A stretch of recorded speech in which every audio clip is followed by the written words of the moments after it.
நேயர்களே வணக்கம். தமிழக முதலமைச்சராக ஓ பன்னீர்செல்வம் பொறுப்பேற்றுக் கொண்ட பின்னர் முதன்முறையாக சட்டமன்றம் கூடுகிறது. டிசம்பர் 4ஆம் தேதி கூடுகிறது. இது செய்தி. இதன் பின்னணியில் நடந்த விவகாரம், சர்ச்சைகள் இவையும் நீங்கள் நன்கு அறிந்த விஷயம். தமிழக சட்டமன்றம் கூட்டுவது தொடர்பாக முதலமைச்சர் ஓ பன்னீர்செல்வத்துக்கும் முன்னாள் முதலமைச்சர் கருணாநிதிக்கும், முதலமைச்சர் ஓ பன்னீர்செல்வத்துக்கும் முன்னாள் துணை முதல்வர் ஸ்டாலினுக்கும் இடையே ஒரு அறிக்கை யுத்தமே நடந்தது என்பதெல்லாம் நமக்கு தெரிந்த விஷயம். இந்த நிலையில் சட்டமன்றம் கூடுகிறது.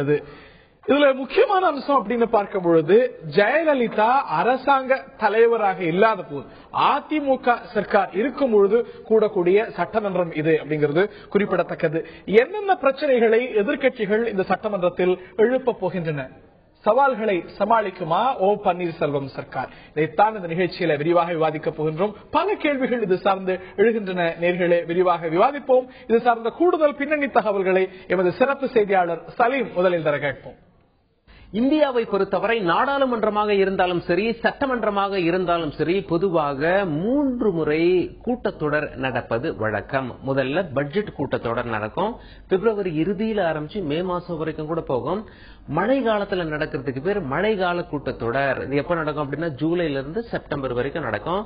குளிர்காலம், இது குளிர்காலம். இப்ப நடக்கிறதுக்கு பேர் குளிர்கால கூட்டத்தொடர். இப்படி 3 நடத்துவாங்க. பட் உண்மையிலேயே சட்டம் என்ன சொல்லுது, இந்திய அரசியல் சாசனம் என்ன சொல்லுது அப்படின்னு சொல்லி நாம பார்க்கும் பொழுது, 2 கூட்டத்தொடருக்கு இடைப்பட்ட அந்த இடைவேளையானது 6 மாசத்துக்கு மேல இல்லாம இருக்கணும், 6 மாசத்துக்குள்ள இருக்கணும் அப்படின்னு சொல்லிட்டு. அதனால சட்ட வல்லுநர்கள்லாம் இதை எப்படி புரிஞ்சுக்கிறாங்க அப்படின்னா, ஒரு வருஷத்துக்கு 2 கூட்டத்தொடர் அவசியம் வேண்டும் அப்படின்னு சொல்லி இந்திய அரசியல் சாசனம் சொல்றதா அவங்க எல்லாம் புரிஞ்சுக்கிறாங்க. சராசரியா இந்தியாவில் 3 நடக்கும். இப்போ இந்த கூட்டத்தொடர் சம்பந்தமாக சட்டசபையை கூட்டணும் அப்படின்னு சொல்லி திரு மு.க. ஸ்டாலின் அவர்களுக்கும் திரு பன்னீர்செல்வம் அவர்களுக்கும் வார்த்தை யுத்தமே நடந்து வந்தது. திரு மு.க. ஸ்டாலின் உள்ளிட்ட எதிர்கட்சிகள்லாம் என்ன சொன்னாங்க அப்படின்னா, சட்டசபையை கூட்ட வேண்டும், மக்கள் பிரச்சனையை பேச வேணும் அப்படின்னு சொல்லி வலியுறுத்தி வந்தார்கள். தமிழக முதலமைச்சர் திரு ஓ பன்னீர்செல்வம் என்ன சொன்னார் அப்படின்னா, சட்டசபையை எப்ப கூட்டணும் அப்படின்னு சொல்லி நீங்க எங்களுக்கு சொல்ல வேண்டிய அவசியம் கிடையாது, எப்ப கூட்டணும் அப்படின்னு சொல்லி எங்களுக்கு தெரியும். இது மட்டும் இல்ல, ஆளும் கட்சி என்ன சொன்னாங்க அப்படின்னா, எதிர்கட்சிகள்லாம் ஆக்கப்பூர்வமா செயல்படுறதுக்காக சட்டசபை வர்றது கிடையாது, பிரச்சனை பண்றதுக்கு தான் சட்டசபைக்கு வராங்க. இந்த நிலையில சட்டசபையை எப்ப கூட்டணும் அப்படின்னு சொல்லி எங்களுக்கு தெரியும் அப்படின்னு சொல்லி எதிர்கட்சி ஆளும் கட்சி மிக தெளிவாக கூறியிருந்தார்கள். இந்த நிலையில கவர்னர் என்ன அறிவிப்பு கொடுத்திருக்காருன்னா, டிசம்பர் 4ஆம் தேதி சட்டசபை கூடும் அப்படின்னு சொல்லி சொல்லியிருக்காரு. முக்கிய பிரச்சனை எதெல்லாம் விவாதிக்க போறாங்க அப்படின்னு சொல்லி எடுத்துக்கொள்ளும் பொழுது, முக்கியமா திரு ஸ்டாலின் அவர்கள் இந்த கோரிக்கையை ஓ பன்னீர்செல்வம் அவர்கள்கிட்ட முன்வைக்கும் பொழுது பெரிய பிரச்சனையாக இருந்தது மீனவர் பிரச்சனை. அதாவது தமிழகம், இந்திய மீனவர்கள், தமிழகத்தை சேர்ந்தவர்கள், இலங்கை அரசு மரண தண்டனை விதித்து தீர்ப்பளித்தது இலங்கை நீதிமன்றம். ஆனால் இப்பொழுது ராஜபக்சே மன்னிப்பு கொடுத்து அவங்க இந்தியாவுக்கு திருப்பி அனுப்பிட்டார். அவங்களும் தமிழகத்திற்கு வந்துட்டாங்க. இப்பொழுது அந்த பிரச்சனை வலுவிழந்துள்ளது. இது ஒரு பக்கம் இருந்தாலும் மீனவர்களை கைது பண்றது தொடர்ந்து நடைபெற்று வருகிறது. இந்த பிரச்சனை பேசப்படலாம் என்று எதிர்பார்க்கப்படுகிறது. காவிரி ஆற்றில் கர்நாடகம் அணை கட்டும் பிரச்சனை பேசப்படலாம் என்று எதிர்பார்க்கப்படுகிறது. பால் விலை உயர்வு, மின்சாரம் விலை உயரலாம், இதெல்லாம் குறித்த விஷயம் பூதாகரமாக வெடிக்கும், வாக்குவாதம் அதிகரிக்கும் என அரசியல் விமர்சகர்கள்லாம் கருத்து தெரிவிச்சிருக்காங்க. பல முக்கிய பிரச்சனைகளை எதிர்க்கட்சிகள் எழுப்ப தயார் நிலையில் இருக்கின்றன. சமாளிக்குமா ஓ பன்னீர் சர்க்கார்? இதைத்தான் இந்த நிகழ்ச்சியில் விரிவாக பேச இருக்கின்றோம். பல கேள்விகள் இது சார்ந்து எழுகின்றன. இதைத்தான் கேட்க இருக்கின்றோம். இந்த நிகழ்ச்சியில் நம்முடைய பங்கேற்கிறார் அஇஅதிமுகவுடைய தோழமை கட்சியான இந்திய குடியரசுக் கட்சியுடைய மாநில தலைவர் முனைவர் சேக்கு தமிழரசன். நிகழ்ச்சிக்கு அவரை அன்போடு வரவேற்கின்றோம். மூத்த பத்திரிகையாளர் திரு ஜி.சி. சேகர் அவர்கள் நிகழ்ச்சியில் இணைகிறார். அவரை அன்போடு வரவேற்கின்றோம். மார்க்சிஸ்ட் கம்யூனிஸ்ட் கட்சியை சேர்ந்த சட்டமன்ற உறுப்பினர் பீம்ராவ் அவர்கள் இணைகிறார். அவரை அன்போடு வரவேற்கின்றோம். திராவிட முன்னேற்ற கழகத்தை சேர்ந்த வழக்கறிஞர் பிரசன்னா அவர்கள் நிகழ்ச்சியில் இணைகிறார். அவரையும் நிகழ்ச்சிக்கு அன்போடு வரவேற்கின்றோம். இந்த கோரிக்கையை தொடர்ந்து வலியுறுத்தியது திராவிட முன்னேற்ற கழகம். முதல் கேள்வி பிரசன்னாவுக்கு, பதற்றம் ஏன், தயக்கம் ஏன், வேதனை அளிக்கிறது, வருத்தம் அளிக்கிறது, கண்டிக்கத்தக்கது, இது ஜனநாயக விரோதம், மக்கள் விரோதம், சட்டமன்றத்தை கூட்டாதது அப்படின்னு இந்த அரசாங்கத்தின் மீது மிக கடுமையான விமர்சனத்தை வச்சீங்க. ஒரு அறிக்கை போர் நடந்தது. ஓ பன்னீர்செல்வம் பதிலளித்தார். இவ்வளவு விமர்சனங்களை வச்சீங்க. குறிப்பிட்ட காலத்துக்குள்ள சட்டமன்றத்தை கூட்டல அப்படின்னு நீங்க வழக்கறிஞரும் உங்களுக்கு நன்கு தெரியும். 6 மாத இடைவேளையில 6 months கேப் அப்படிங்கிறது தான் பரிந்துரைக்கப்பட்டிருக்கிறது. அதற்கு மேல போகக்கூடாது அப்படின்னு. வித்தின் ஸ்டிபுலேட்டட் டைம் இந்த அரசாங்கம் கூட்ட சட்டமன்றத்தை நீங்கள் கேட்டது போலவே கூட்ட முடிவு செய்திருக்கிறது. ஆக இந்த விமர்சனங்களை எல்லாம் பின்வாங்குகிறீர்களா? விதிகளின்படித்தான் அரசாங்கம் செயல்படுகிறது, விதிகளின்படித்தான் நடக்கிறது என்று குறைந்தபட்சம் ஏற்றுக்கொள்கிறீர்களா? இல்ல இதுல நீங்க கேட்கிற கேள்வியே வினோதமான கேள்வியா இருக்கு. எதிர்கட்சிகள் ஆளும் கட்சியை பார்த்து சட்டமன்றத்தை கூட்டுங்கள் என்று சொல்லுவதில் என்ன தவறு என்பது ஒரு பிரச்சனை. அந்த stipulated time as I know the constitution, எனக்கு என்னுடைய சிற்றறிவுக்கு தெரிந்தது போல சட்டமன்றத்தை 6 மாதங்களுக்கு குறைந்தபட்சம் 6 மாத இடைவெளியில் கூட்டலாம். ஆனால் எத்தனை முறை கூட்டலாம் என்பது குறித்தும் அதிலே இல்லை. எத்தனை முறை வேண்டுமானாலும் கூட்டலாம். ஆக இன்றைக்கு மீனவர் பிரச்சனை, அது ஒரு உங்களுடைய தலைப்பிலேயே செய்தி அது முடிந்து விட்டது என்று வந்தாலும் இன்றைக்கு 13 மீனவர்கள் திரும்பவும் சிறைப்படாது, அது ஒரு பிரச்சனை அல்ல. ஆனால் கர்நாடகத்தில் மேகதாது மற்றும் மற்ற பகுதிகளில் ஒரு மிகப்பெரிய அணை கட்டப்படுகிறது. ஏறக்குறைய 2.5 கோடி விவசாயிகளுடைய வாழ்வாதாரம் வலுவிழக்கிறது. இருக்கிற தொழிற்சாலைகள் எல்லாம் மூடப்பட்டிருக்கிறது. விலைவாசி உயர்ந்திருக்கிறது. இது ஒரு அவசர கால சூழ்நிலையில் இருக்கிறது. ஏறக்குறைய ஒரே ஒரு சின்ன உதாரணம் மட்டும் சொல்றேன். 7-8 நாள் இங்க பேருந்து ஓடல. அம்மையார் ஜெயலலிதா அவர்கள் சிறைச்சாலையில் இருந்தபோது அப்போது மத்திய அரசில் இருந்து உள்துறை அமைச்சகம் மாநில அரசுக்கும் கவர்னருக்கும் ஒரு அறிக்கை கேட்கிறாங்க. மாநிலம் முழுக்க பேருந்து ஓடலையோ? ஒரே ஒரு நிமிடம். 7 நாள் ஓடுகிறது என்பது வேறு, முடக்கப்படுகிறது என்பது வேறு. இங்கே முடக்கப்பட்டன அரசு துறைகள். அப்படி கவர்னர் கேட்கிறார் கேள்வி, இங்க என்னதான் நடக்குது? உள்துறை அமைச்சகத்திலிருந்து கவர்னருக்கு கேட்கப்படும் போது கவர்னர் கேட்கிறார் ஸ்டேட்ல என்ன அப்படின்னு. அப்படிப்பட்ட ஒரு அசாதாரண சூழ்நிலையுடைய தொடர் நிகழ்வு நடந்து கொண்டிருக்கிறது. அரசு செயல்படுகிறதா? அரசு இயந்திரங்கள் அவருடைய வேலையை செய்கிறதா? மந்திரிமார்கள் அவருடைய வேலையை செய்கிறார்களா என்கிற கேள்விகள் எல்லாம் வருகிற போது அதாவது ஒண்ணுமே இல்ல, ஒரு புதிய அமைச்சரவை அமைந்திருக்கிறது. தமிழகத்தினுடைய துரதிருஷ்டம் பாருங்க, அம்மையார் ஜெயலலிதா அவர்கள் குற்ற வழக்கில் தண்டிக்கப்படுகிறார், சிறைக்கு போகிறார், மீண்டு வருகிறார், அவர் போயஸ்கார்டு நிலையில் இருக்கிறார். மறு முதலமைச்சர் வருகிறார், வேறு ஒரு அமைச்சரவை அமைக்கப்படுகிறது. அந்த அமைச்சரவை அமைக்கப்படுகிற போது ஒரு குறைந்தபட்சமாக இவர்தான் இந்த நாட்டின் முதலமைச்சர், இவர்தான் இந்த நாட்டினுடைய கல்வித்துறை அமைச்சர், இவர்தான் இந்த நாட்டினுடைய பொதுப்பணித்துறை அமைச்சர் என்கிற தெரிந்து கொள்வதற்கு கூட அறிவிக்கப்பட்டிருக்கிறது. அறிவிப்பு எந்த இடத்துல இருக்கிறது? இந்திய அரசியலமைப்பு சட்டத்தில் எந்த சட்டம் சொல்கிறது புதிதாக ஒரு அமைச்சரவை மீண்டும் பொறுப்பேற்ற பிறகு இவர் சட்டமன்றத்தில் இப்படி அறிமுகப்படுத்தணும், இவ்வளவு காலத்துல அறிமுகப்படுத்தணும்? திரும்பவும் சொல்றேன், இது காலநிலைகள் அல்ல. மரியாதைக்குரிய ஓ பன்னீர்செல்வம் அவர்கள் நிறைய மரபுகளை பேசுகிறார். அப்படித்தான் நாங்களும் கேட்கிறோம். மோடி இப்போது அமைச்சரவையில புதிய அமைச்சர்கள் இணைந்தார்கள். இன்றைக்கு நாடாளுமன்றம் கூட்டிய போது இவர்தான் அந்த மரபை கூட இவர்கள் செய்யும், அந்த மரபை கூட விட்டுவிடுங்க. பரவாயில்ல, நான் 6 மாசம் பொறுத்திருப்பேன், அதற்கு பிறகுதான் கூட்டுவேன். அரசாங்கம் பிடிவாதம் பிடிக்கல. இந்த இடைப்பட்ட காலத்துல கூட்டி இருக்கிறது. தயவு செய்து மன்னிக்கணும், அந்த வார்த்தையை நீங்க திரும்ப பெறணும். நான் ஏன் கூட்டணும் அது எனக்கு தெரியாதான்னு சொன்ன ஒரு முதலமைச்சர், ஒரு வேடிக்கை வினோதம் தமிழகத்தினுடைய துரதிருஷ்டம் இது. திரு சேகோ தமிழரசன், இந்த கேள்விக்கு நீங்க பதில் சொல்லி ஆகணும். ஒரு சட்டமன்றம் அப்படிங்கிறது ஆளுங்கட்சிக்கு மட்டும் உண்டானது அல்ல, எதிர்கட்சிகள் அனைவருக்கும் உண்டானதுதான் சட்டமன்றம். அரசாங்கம் ஆளுங்கட்சிக்கு உண்டானதாக இருக்கலாம். இந்த நிலையில சட்டமன்றத்தை கூட்டுங்கள் அப்படின்னு பிரதான கட்சிகள் திமுக உள்ளிட்ட கோரிக்கை எங்களுக்கு தெரியும், நாங்க பார்த்து போய் எப்ப கூட்டணும்னு எங்களுக்கு தெரியும் அப்படின்ற ஒரு வாதத்தை அரசாங்கம் வைப்பதனால தான் இந்த கேள்வி எழுகிறது. இதை தாண்டி எதிர்கட்சிகள் திமுக உள்ளிட்ட எதிர்கட்சிகளுடைய அழுத்தத்தால் இந்த நிகழ்வு நடக்கிறது என்றால் மிகையா? இது எல்லாமே உங்களுடைய கற்பனைகள், உங்களுடைய வேண்டாத யூகங்கள், விபரீதமான யூகங்கள். சட்டமன்றத்தில் எதிர்கட்சிகளுக்கு சட்டமன்றத்தை கூட்டுங்கள் என்கிற அந்த உரிமை அவர்களுக்கு இருக்கிறது. அதை நம்ம யாரும் மறுக்கவில்லை. என்ன பேச விடுங்க, அதை யாரும் மறுக்கவில்லை. அந்த உரிமை அவர்களுக்கு இருக்கிறது. அப்படி கேட்பது தவறும் இல்லை. ஆனால் இந்த உரிமையை பயன்படுத்துகிறவர்கள், இப்படி கேட்கிறவர்கள் யார், எப்படிப்பட்டவர்கள், அவர்களுக்கு என்ன தகுதி இருக்கிறது, என்ன தார்மீக உரிமை இருக்கிறது, எந்த அளவுக்கு ஜனநாயகத்தின் பேர நம்பிக்கை இருக்கிறது, எந்த அளவுக்கு இந்த சட்டப்பேரவையில் ஈடுபாடு இருக்கிறது, எந்த அளவுக்கு அவர்கள் இந்த சட்டமன்றத்தை கடந்த காலங்களிலே இவர்கள் சொன்ன மாதிரியாக பயன்படுத்தி எல்லாத்தையும் பட்டியல விட்டார். ஜனநாயக உரிமை, தார்மீக உரிமை, கடமை, ஒரே ஒரு தகுதி போதும். சட்டமன்ற உறுப்பினர் என்கிற தகுதி போதும். வேண்டும். இப்ப திமுகவுடைய கலாச்சாரம் புரியுதா? என்ன பேச விடுங்க. நான் பதில் சொல்றதுக்கு தோழமை கட்சி கூட இல்ல, அதிமுக கோபாசாக பேசுறாரு. எதிர்கட்சிகளை தொடர்ந்து குற்றம் சொல்லுகிறாரு. எப்படி ஜனநாயக உணர்வு இல்ல, சட்டமன்றத்தை உங்களுக்கு எப்படி நடத்தணும் தெரியாதுங்கிறப்ப அதை சொல்ல வேண்டிய கட்டாயம் சொல்வது போல ஒரு சட்டமன்ற உறுப்பினருக்கு ஒரு உரிமை இருக்கிறது. உங்களுக்கு தகுதி இதெல்லாம் சப்ஜெக்டிவ் திங்ஸ். உரிமை இருக்கிறது. ஆனா எங்களுக்கு தெரியும், நாங்க பாத்துக்குவோம். சொல்ல வர்றதுக்கு முன்ன நீங்களே பேசிக்கிட்டு இருந்தா அவர் முதல்வர் திரு பன்னீர்செல்வம், மாண்புமிகு பன்னீர்செல்வம் என்ன சொன்னார்? எங்களுக்கு தெரியும் எப்ப கூட்டுறது சொன்னார். இது என்ன தப்பான பதிலா? கண்டிப்பா இது அன்பார்லிமெண்டரியா? கண்டிப்பா எங்களுக்கு தெரியும் அப்படி சொல்றது என்ன அன்பார்லிமெண்டரியா? எங்களுக்கு தெரியும், எங்களுக்கு தெரியும், எங்களுக்கு மரபுகள் தெரியும், எங்களுக்கு விதிகள் தெரியும், எங்களுக்கு நியாயம் தெரியும். எப்போ மக்கள் பிரச்சனைக்காக இந்த அவையை எந்தெந்த சந்தர்ப்பத்தில் கூட்டணும் அப்படிங்கிறது மக்களின் பெரும்பான்மையால் தேர்ந்தெடுக்கப்பட்டிருக்கிற எங்களுக்கு தெரியும். இது தெரிந்ததனால்தான் மக்கள் எங்களை அங்கீகரித்திருக்கிறார்கள் அப்படின்னு சொல்றது நோ அஃபென்ஸ்மென்ட் அப்படிங்கிறது அவங்களுடைய வாதமாக இருக்கிறது. மற்ற இருவரும் பேசணும். இது நாட்கள் பேருந்து ஓடல, முடக்கி வைக்கப்பட்டது. மத்திய அரசு ஏன் இந்த நிலைமை என்று ஆராய்ந்தது. இப்படி எல்லாம் கதை படிக்கிறீர்களே. எனக்கு ஒரு அனுபவத்தை நான் சொல்லட்டுமா? கடந்த திமுக ஆட்சியில வந்துகிட்டே இருப்பேன் வீட்டுக்கு, வழியில கடையடைக்க சொல்லுவாங்க. என்னன்னு கேட்டா வதந்தின்னுவாங்க.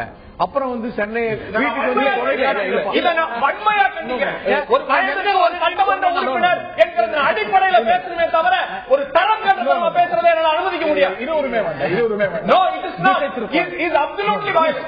இது ஒரு தனிப்பட்ட ஒரு தனிமனித மீது தாக்குதல், ஒரு மூத்த அரசியல் தலைவர் மீது தாக்குதல். இதை அனுமதிக்க முடியாது. என்ன வதந்தின்னு சொன்னா இல்ல இல்ல இல்ல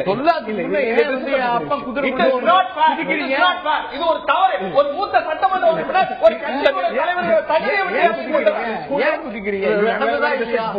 நான் திரு பீமாராவ் அவர்கள்ட்ட கேட்க இருக்கின்றேன். மார்க்சிஸ்ட் கம்யூனிஸ்ட் கட்சி உட்பட சட்டமன்றம் கூட்டப்பட வேண்டும் அப்படிங்கிற ஒரு கோரிக்கையை பல்வேறு காரணங்களை சுட்டிக்காட்டி வைத்தது. இது இயல்பாக அரசாங்கம் எடுத்திருக்கக்கூடிய முடிவாக நினைக்கிறீங்களா? எதிர்கட்சிகள் அழுத்தம் கொடுத்ததுனால தான் இந்த முடிவை அரசாங்கம் எடுத்திருக்கிறது என்பது உங்களுடைய கருத்தா? ஏன்னா நான் முதல்ல ஒரு விஷயத்த சொல்ல, அதாவது வெறுப்பு அடிப்படையில் கூட்டப்படுவது சட்டமன்றம் ஒன்றும் நம்ம வீட்டோட இந்த டைனிங் ஹால் கிடையாது. எனவே என்ன சட்டப்பிரகாரம் அது 6 மாசம் சொன்ன மாதிரி கூடுவது என்பது சரியானது சட்டம் சொல்லுது. ஆனா அதை என்ன சட்டம் சொல்லல அப்படின்னு சொன்னா இத்தனை நாட்கள் அது நடைபெற வேண்டும் அப்படின்னு சொல்லுது. உதாரணத்திற்கு 7 கோடி மக்கள் தொகை உள்ள அந்த நாட்டில், அதாவது தமிழ்நாட்டில் அல்லது 32 மாவட்டங்கள் உள்ள இந்த பிரச்சனைகளை சட்டமன்றத்தின் மூலமாக தீர்ப்பதற்கு, விவாதிப்பதற்கு, அதுக்கு தீர்வு காண்பதற்கு நம்பர் ஆஃப் ஒர்க்கிங் டேஸ் இருக்குங்களா, அது வந்து நீங்க ஆவரேஜா பாத்தீங்கன்னா இப்ப திமுக கூட வலியுறுத்துறாங்க. அவங்க என்ன வலியுறுத்த மறுக்கிறாங்க அல்லது அவங்க ஆட்சி காலத்தில் என்ன நடக்கலன்னு சொன்னா இது ஒரு விமர்சனம் தான். பல் சொல்லட்டும் தம்பி பிரசன்னா கூட குறைந்தபட்சம் வந்து ஒரு 90 நாட்கள் 95 நாட்கள் கூட நடப்பதில்லை ஆண்டுக்கு. அப்படின்னா என்ன அர்த்தம்னா அது குறைந்தபட்சம் 60 நாட்கள் கூட நடந்ததில்லை. எனவே இந்த ஆவரேஜ் நீங்க 20 வருஷத்துல நீங்க ஆவரேஜ் ஒன்னா நீங்க நெட்ல போய் பாத்தீங்கன்னு சொன்னீங்கன்னா கண்டிப்பாக 52% மேல இருக்காது பர் இயர். அதாவது 55 நாட்கள் மட்டுமே இருக்கும். அப்ப என்னன்னு சொன்னா சட்டமன்றத்தை கூட்டுவது வந்து நான் நினைத்தா கூட்டலாம், நீ நினைத்தா கூட்டலாம் என்பதல்ல, மக்களுடைய பிரச்சனையை விவாதிப்பதற்கான ஏற்ற முறையில். உதாரணத்துக்கு இப்ப டிசம்பர் 4 கூடுறாங்கன்னா 1 மாதம் வரையும் அது கூடுவதற்கு சொன்னா ஜனவரி 1 வரைக்கும் கூடுவது. மேலும் இது விமர்சனம் இருக்கிறது. மிக குறைவான நம்பர் ஆஃப் ஒர்க்கிங் டேஸ் கூடினால்தான் எதிர்கட்சிகளுக்கும் வென்டிலேட் பண்றதுக்கான ஒரு வாய்ப்பு, மக்கள் பிரச்சனைகளை அட்லைன்ஸ் உருவாகும். ஏன்னு கேட்டீங்கன்னா ஒரு 34 கோரிக்கைகள் இருக்குன்னா 34 நாட்கள் என்பது தேவைப்படும். உதாரணத்துக்கு அப்ப கிட்டத்தட்ட 234 உறுப்பினர் இருக்கக்கூடிய அந்த அவையில் ஆளுங்கட்சிக்கு அதிகமாக இருந்தால் கூட எதிர்கட்சிகளுக்கு ஜனநாயகபூர்வமாக வாய்ப்பளிக்கிறாங்கன்னா அடிக்கிறாங்க. ஆனா என்ன அந்த டைம் வந்து ரொம்ப குறைவு. உதாரணத்துக்கு ஒரு பத்திரிகையுடைய எடிட்டர் தன்னுடைய அந்த தலையங்கம் எழுதுவது போல ஆளுங்கட்சிக்கு தலையங்கம் எழுதலாம், எதிர்கட்சிகள் அந்த நியூஸ் மட்டத்தை கொண்டு வர முடியும். எனவே அது போன்று நாம என்ன சொல்றோம் அப்படின்னு சொன்னா மார்க்சிஸ்ட் கட்சி சார்பாக இப்ப விவாதிப்பதற்கு நிறைய பிரச்சனை. உதாரணத்துக்கு வெள்ளம் வந்திருக்கக்கூடிய பிரச்சனை, அதாவது மழை, இந்த பிரச்சனைகள் இதை ஒட்டி இருக்கக்கூடியது. அவர் சொன்ன மாதிரி ஒரு விஷயத்தை அவரோட இது பண்ணலாம். கர்நாடக அரசு அணை கட்டுவது 1.8 டிஎம்சிக்கு பதிலாக அது 48 டிஎம்சி தண்ணீரை எடுத்துக்கொள்வதுன்னு சொல்லுது. அது சம்பந்தமாக விவாதிப்பதற்கு கூடலாம், கோர்ட்ல இருந்தால் கூட அது விவாதிப்பதற்கு கூடலாம். நோக்கிய ஆலை கூட்டலாம். அதே போல கௌரவ கொலைகள் இந்த நாட்டில் தடுப்பதற்கு தனி சட்டம் தமிழ்நாட்டில் ஏற்ற வேண்டும் என்பதற்காக அது கூடலாம். இந்த மாதிரி பல்வேறு பிரச்சனைகளுக்காக, பொதுமக்களுடைய பிரச்சனை தீர்ப்பதற்காக நீங்க சொன்ன பால் விலை உயர்வு, அதுல நடந்த மிகப்பெரிய கொள்ளை, 10 ஆண்டுகளாக நம்ம போன வருஷம் உள்ள வறட்சிங்க, தண்ணியே கிடைக்கல. தண்ணி குடிக்க தண்ணி கிடைக்கல, பிரச்சனைகள் அதிகமாக இருக்கிறது. இதை தாண்டி சட்டமன்றத்தை கூட்டுவது சலுகைகள்ல கூட்டப்பட வேண்டியது ஒர்க்கிங் டேஸும் அந்த அளவுக்கு அதிகமா இருக்கணும். அப்பதான் அந்த அளவுக்கு பிரச்சனைகளை இஷ்யூஸ் ஒண்ணு சொல்லி முடிக்கலாம் நினைக்கிறேன் மிஸ்டர். என்ன கேட்டீங்கன்னா, இந்த பால் விலை என்பது முதியோர், குழந்தைகள் இவங்கலாம் அதாவது மருத்துவத்துக்கு அதாவது நோயாளிகளா இருக்கக்கூடிய குடிக்கிறாங்க. பால்ல 10 ஆண்டுகளாக ஒருத்தர் 104 வண்டிகளில் நாள்தோறும் 20,000 லிட்டருக்கு தண்ணீர் பம்பு செட்டு வச்சு அடிச்சிருக்காங்க. இதெல்லாம் நம்ம நாட்டில் எங்கேயுமே நடக்காத மிகப்பெரிய அவலம். எல்லாம் விவாதிக்கப்பட வேண்டிய விஷயம். உயர்வுக்காக இப்ப நடக்கக்கூடிய அந்த இது இல்லையா, உயர்வு என்று அரசு நாங்க மானியம் கொடுப்போம்னு சொல்றாங்க. ஆனா இது ஒரு பிரின்சிபல், மானியம் என்பது தேவையில்லை. நீ ஏன் விலையை உயர்த்துறதுதான் ஒரு கேள்வி. பேசுவதற்கு பிரச்சனைகள் இருக்கின்றன. அந்த அளவுக்கு நேரம் எதிர்க்கட்சிகளுக்கு கிடைக்க வேண்டும், நாட்களும் அதிகமாக இருக்க வேண்டும் அப்படிங்கிறது உங்களுடைய கருத்தாக இருக்கிறது. நான் திரு ஜி.சி. சேகர் அவர்கள்ட்ட கேட்க இருக்கின்றேன். இதே சட்டமன்றத்தில் முதலமைச்சராக ஜெயலலிதா இருந்திருக்காங்க. இன்று அவர் சட்டமன்ற உறுப்பினராக கூட இல்லாம இந்த ஒரு சட்டமன்றம் நடக்கிறது. என்ன ஒரு வித்தியாசத்தை பார்க்க முடியும்னு நினைக்கிறீங்க? திமுகல அவங்க சட்டமன்றத்தை கூட்டணும் சொல்றதுக்கு முக்கிய காரணமே ஜெயலலிதா இல்லாத ஒரு சட்டமன்றத்தில் தங்களால ஏதாவது ஒரு இம்பாக்ட் கிரியேட் பண்ண முடியும் அப்படின்னு அவங்க எதிர்பார்க்கறாங்க. ஏன்னா ஜெயலலிதா இருந்தாங்கன்னா எப்படின்னா, அவங்க she's a very forceful personality, very strong leader, and அவங்க ஃபேக்ட்ஸ்லாம் ஃபிங்கர் டிப்ஸ்ல வச்சிருப்பாங்க. இவங்க ஏதாவது சொன்னாங்கன்னா உடனே அவங்க எதிர்கொண்டு அதுக்கு கவுண்டர் பண்ணதுக்கு ரொம்ப எஃபெக்டிவா பண்ணக்கூடியவங்க. அப்படி அவங்க சட்டசபையிலேயே அவங்க இல்லாத போது ஓ பன்னீர்செல்வம் கொஞ்சம் சாஃப்டான பர்சன். அது தவிர இல்லாம அவருக்கே தான் ஒரு சீஃப் மினிஸ்டர்ங்கிற ஒரு கான்பிடன்ஸ் இருக்காங்கிறதே நமக்கு நிறைய பேருக்கு தெரியல. அப்படி இருக்கும்போது இந்த government is at it's weakest point. இப்பதான் அட்டாக் பண்ணணும், அசம்பிளில இப்பதான் அட்டாக் பண்ணணும். ஏன்னா இது ஜெயலலிதா இருந்த வரைக்கும் இந்த 3 வருஷத்துல அவங்களால அசம்பிளில மேஜரா எதிர்கட்சிகளால செயல்பட முடியல. அது ஒரு காரணம் இருந்தது. சோ இப்ப இந்த ஜெயலலிதாவோட ஆப்சன்ஸை யூஸ் பண்ணணும்னு அவங்க முடிவு பண்ணிருக்காங்க. சோ அதுக்காக திமுக நம்ம சட்டசபையை கூப்பிட்டு அவங்க திரு கருணாநிதியா இருக்கட்டும், ஸ்டாலினா இருக்கட்டும், 2 பேரும் அதனாலதான் ரொம்ப மும்முரமா இருந்தாங்க. disagree with this first statement from Mr. Shekhar sir. முதல் வார்த்தை ஜெயலலிதா ஏதோ ஒரு பெரிய அஜர புஜர சூரம் படைத்த ஒரு பெரிய பெண்மணி, அதனால அவரை பார்த்து அந்த வார்த்தை இருக்குல்ல, ஒரு போர்ஸ்ஃபுல் அப்படிங்கறது இங்கிலீஷ்ல சொன்னாரு, நான் தமிழ்ல சொல்றேன். அதனால இந்த வரிகளோட அந்த வரிகளுக்கு அர்த்தம் போக வேண்டாம், நேரடியாக கருத்துக்கு வருவோம். அதனால திமுக கூட்ட சொல்லுச்சு அப்படின்னு இல்ல. கம்யூனிஸ்ட் கட்சிகள், தேமுதிக, பாமக, மதிமுக எல்லா எதிர்கட்சிகளும் கூட்ட சொன்ன. இங்க ஒரே ஒரு பிரச்சனை தான், நீங்க மத்த எல்லா பிரச்சனையும் விட்டுருங்க. தோழர் அருமையா சொன்னாரு, இங்க கௌரவ கொலைகள் தலைவிரிச்சு ஆடிக்கிட்டு இருக்கு. கர்நாடகால அணை கட்ட போறான். இவ்வளவு பெரிய குழப்பமான சூழ்நிலையில முதலமைச்சர் என்ன நடவடிக்கை எடுக்கிறார், இந்த அரசு என்ன நடவடிக்கை எடுக்கிறது, அறிக்கைகளின் மூலம் நடக்கிறதா என்கிற கேள்வி வருகிறது. இதை எதிர்கட்சிகளுக்கும் மக்களுக்கும் தெளிவுபடுத்த வேண்டியது ஒரு முதலமைச்சர், ஒரு அமைச்சரவையினுடைய கடமை. அதை செய்ய சொல்லுவது பயம் அப்படிங்கறத ஐ ஹோப் நான் திரு தமிழரசன் அவர்கள்ட்ட கேட்க இருக்கின்றேன். இந்த கோரிக்கையை திராவிட முன்னேற்ற கழகம் வைக்கும் பொழுது முதலமைச்சர் கிட்ட என்ன அறிக்கை வருகிறது என்றால், திமுக இதை சொல்லலாமா, திமுகவுக்கு இதுக்கு தார்மீக உரிமை இருக்கிறதா, கருணாநிதி சட்டசபைக்கு வந்திருக்கிறாரா அப்படிங்கிற இந்த விமர்சனத்தை வைக்கிறீங்க. ஒரு வரி வைக்கப்படுகிறது, கருணாநிதி எப்போதும் சட்டமன்றத்தை அறிவார்ந்த விவாதம் நடக்கும் இடமாக கருதியதில்லை. திருவாரூர் பிரதிநிதி என்ற முறையில் இந்த சட்டமன்றத்துக்கு வந்து விவாதங்களில் பங்கெடுப்பது தன்னுடைய கடமை என கருதியதில்லை. சட்டமன்றத்தில் முதலமைச்சராகத்தான் இருக்க வேண்டும் என கருதுபவர் அப்படிங்கிற ஒரு விமர்சனத்தை முதலமைச்சர் ஓ பன்னீர்செல்வம் தன்னுடைய அறிக்கையில் வைக்கிறார். இதே விமர்சனங்கள் அதிமுக மீதும் வர. அதிமுக மீது இந்த விமர்சனம் வைத்தால் அதிலே உண்மை இல்லை. ஏனென்றால் திருவாரூர் சட்டமன்ற உறுப்பினராக கருணாநிதி என்ன செய்திருக்கிறார், சட்டமன்ற விவாதத்துக்கு வரத்துக்கு விரும்பி இருக்கிறார். ஆண்டிப்பட்டி சட்டமன்ற உறுப்பினராக ஜெயலலிதா இருந்த பொழுது எத்தனை கேள்விகளை சட்டமன்றத்தில் பதிவு செய்திருக்கிறார். எதிர்க்கட்சி தலைவர் என்ற வகையில 2006 இருந்து 2011 வரைக்கும் எத்தனை விவாதங்கள் பங்கெடுத்திருக்கிறார், எத்தனை நாட்கள் மொத்தம் சட்டமன்றத்துக்கு வந்திருக்கிறார். ஒரு நாளை குறிப்பிட்டு தனியா வந்தாங்க அப்படின்னு குறிப்பிடுவீங்க, நிச்சயமா அதை குறிப்பிடுவீங்க. இதை தாண்டி ஆன்சர் ஸ்பெசிபிக்கலி எத்தனை நாட்கள் 13வது சட்டமன்றத்தில் ஜெயலலிதா வந்திருக்கிறார். இந்த விமர்சனத்தை அதிமுக அரசு திமுக மீது வைக்க அவர் தனி ஒரு நபராக சட்டப்பேரவைக்கு சொல்லிட்டேன். நீண்ட நேரம் அந்த காவல்துறை மானிய கோரிக்கையின் பேரில் விவாதத்தில் பங்கேற்று கிட்டத்தட்ட 30 முறைக்கு மேலே குறுக்கீடுகளை சந்தித்து அவர் உரை நிகழ்த்தியிருக்கிறார். எத்தனை நாட்கள்? 214 நாட்கள் 13வது சட்டமன்றம் நடந்திருக்கு 2006-11. எத்தனை நாட்கள் ஜெயலலிதா சட்டமன்றத்தில் எத்தனை கேள்விகளை எழுப்பியிருக்கிறார்? 214 நாட்கள். கேள்விகளை ஒரு கட்சி தலைவர் எழுப்பணும்னு அவசியம் இல்ல. அந்த கட்சியிலிருந்து யார் வேண்டுமானாலும் எழுப்பலாம். ஆண்டிப்பட்டி தொகுதி நீங்க திருவாரூரை பிரதிநிதித்துவப்படுத்துகிற அப்படின்ற கருத்தோட சொல்றாங்க. என்னன்னு இல்ல திருவாரூர் தொகுதியை சார்ந்த அப்படின்னு தான் முதலமைச்சர் கருணாநிதி சட்டமன்றத்தில் விவாதங்கள்ல பங்கேற்கணும், கேள்வி கேட்கணும். ஆனா ஜெயலலிதா சார்பாக அதிமுக யார் வேணா கேட்கலாம் இல்லையா? இல்ல கேள்வி கேட்கறது இல்லங்க. அவர்கள் இந்த சட்டப்பேரவை நடவடிக்கைகள்ல பங்கேற்றார்களா இல்லையா, சட்டப்பேரவைக்கு வந்தார்களா இல்லையா? 214 நாள் நடந்தது. ஜெயலலிதா இந்த 214 நாள்ல எத்தனை நாட்கள் சட்டமன்றத்துக்கு வந்தாங்க? இது கேள்வி இல்லைங்க. அவர்கள் சட்டப்பேரவை நடவடிக்கையில பங்கெடுத்தாங்களா இல்லையா? 214 நாள்ல 10 நாட்கள் ஜெயலலிதா வந்திருக்காங்க. அதுதாங்க எத்தனை நாள் கூடி இருக்கு, இத்தனை நாள் கூடுதல எத்தனை முறை அவர்கள் பங்கேற்றிருக்கிறார்கள், பதிவு செய்திருக்கிறார்கள். திமுக தலைவர் கருணாநிதிக்கு அவருடைய இருக்கை எங்க இருக்குன்னு தெரியுமா? ஒரே ஒரு விஷயம் தெரியுமா?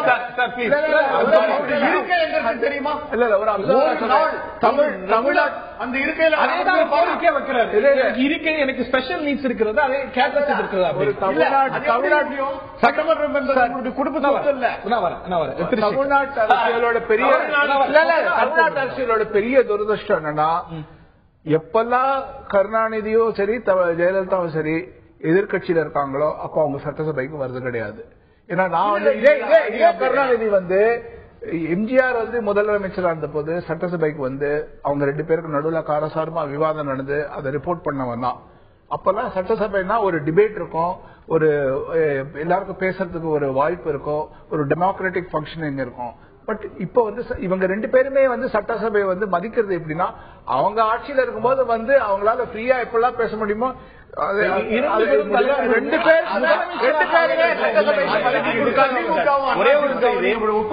பன்னீர்செல்வம் அவர்கள் ஒரு அறிக்கையில இப்ப சொல்லி கடைசி அறிக்கையில ஒரு சொன்ன விவாதம் தலைவர் கலைஞர் கையெழுத்து போடுவதற்கு மட்டும்தான் வருகிறார், அவர் திருவாரூர் தொகுதி பிரச்சனைகளை பேச மறுக்கிறார் என்று சொல்லி சொன்ன போது அவருக்கு 10 நாள் வந்தாலும் என்ன, ஒரு நாள் வந்தாலும் என்னன்னு மரியாதைக்குரிய பாசத்திற்குரிய மரியாதைக்குரிய தோழர் சேகுத்தா அவர்கள் சொன்னார். ஒரே ஒரு வரலாறு சமம், அவர் தொடர்ந்து சட்டமன்ற உறுப்பினராக இருப்பார்.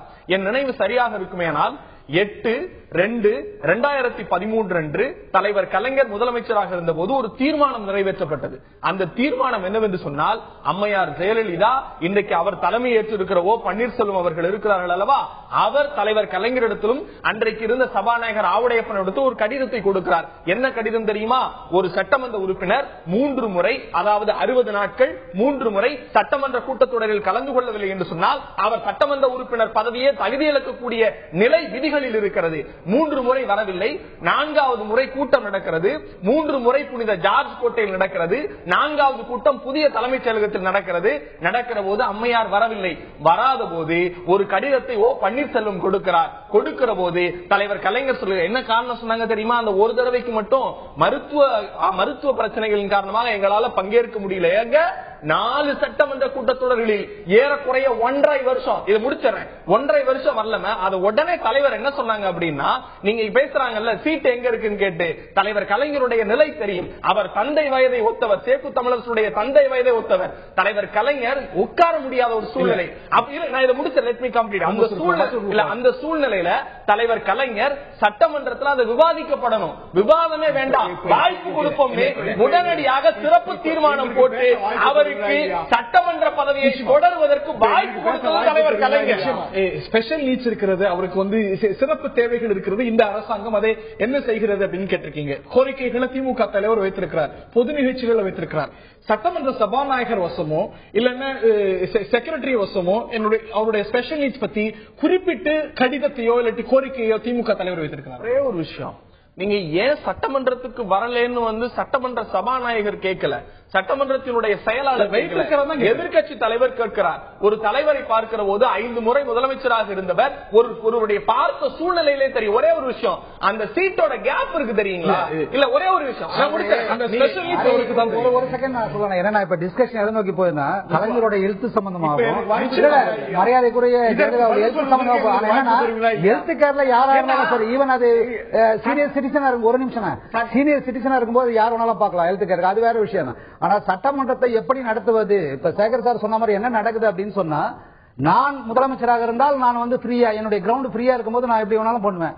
அல்லது நீங்க இப்படி வந்து சட்டமன்றத்தை நடத்தக்கூடாது. நான் என்ன சொல்றேன்னா, வெதர் டிஎம்கே ஏடிஎம்கே அது பிரச்சனையே கிடையாது.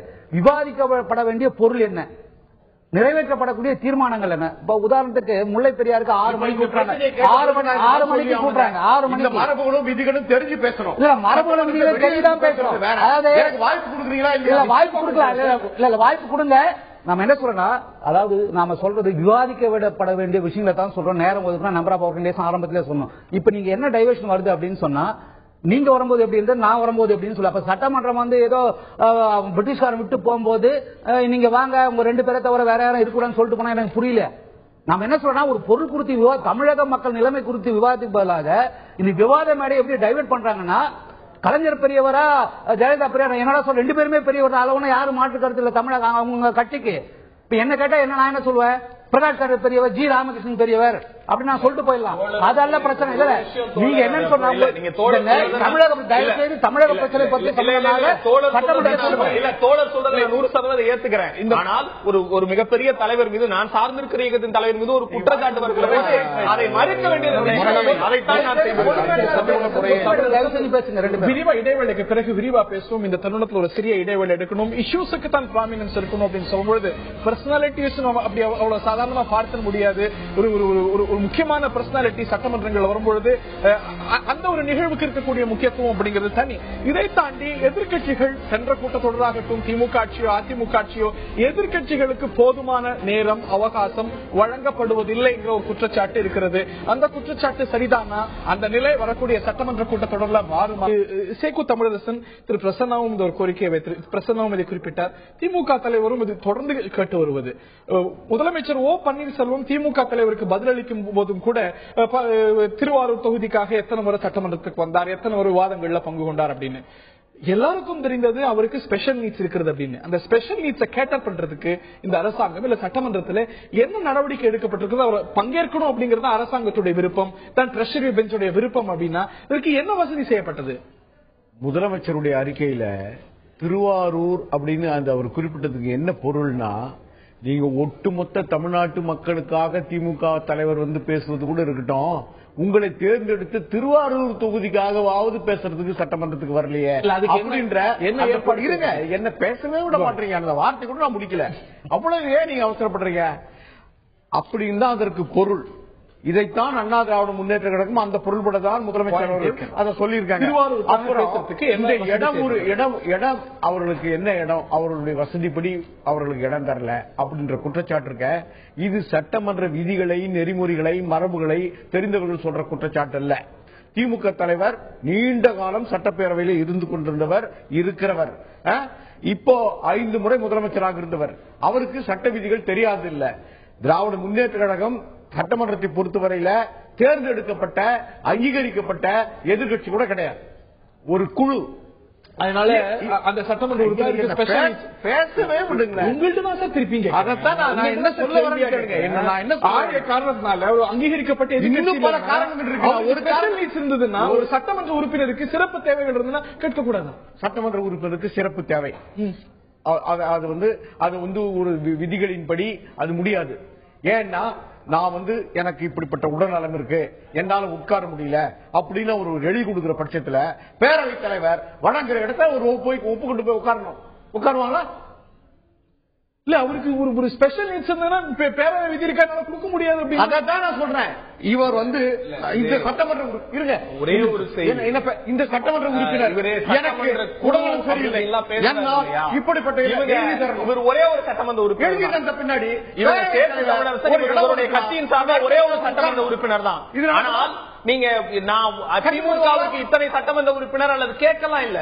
ஒரு சட்டமன்றம் என்று சொன்னால் அதில் ஒரு உறுப்பினர், மரியாதைக்குரிய பீமாராவ் அவர்கள் ஒரு உறுப்பினராக இருக்கிறார். அந்த ஒரு உறுப்பினருக்கான வேல்யூஸ் இருக்கு இல்லையா, அது முதலமைச்சராக இருந்தாலும் அதே வேல்யூஸ் தான், ஒரு சாதாரண உறுப்பினராக இருந்தாலும் ஒரே உறுப்பினர் என்கிற அடிப்படையில் அந்த உறுப்பினர் அடிப்படையில் தேவையான விடயத்தை கூட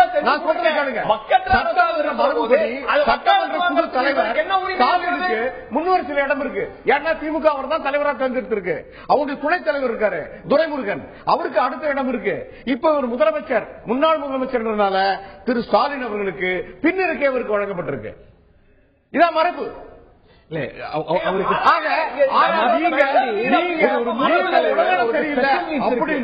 எழுதி தருகிற பட்சத்தில் சட்டமன்றத்தை எல்லா மக்களும் தொலைக்காட்சியில் பார்க்கிறார்கள். தொலைக்காட்சியில் பார்க்கிற போது முதலமைச்சர் ஜெயலலிதா அவர்கள் ஒரு இருக்கையில உட்கார்ந்திருக்கார். சட்டமன்றம் நடக்கிற போது முன்னாள் முதலமைச்சர் ஜெயலலிதா உட்கார்றாரு. அவருக்கு பக்கத்துல ஒரு இருக்கை உட்கார அளவுக்கு காலியாவே இருக்கு. அது மரபா? அது மரபா? அது யாருடைய வசதிக்காக ஏற்படுத்தப்பட்டது? இது முழுக்க முழுக்க மரபு.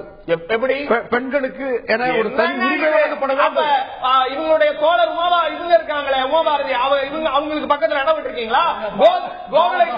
பாலபாரதி இவங்களுடைய கோகுலேந்திரா உட்கார்ந்து இருக்காங்களே உங்க சட்டமன்ற உறுப்பினர், அவருக்கு பக்கத்துல இடம் விட்டுருக்கீங்களா? என்ன கதை சொல்றீங்க? மரபுகளை நல்லா வளைக்கலாம்.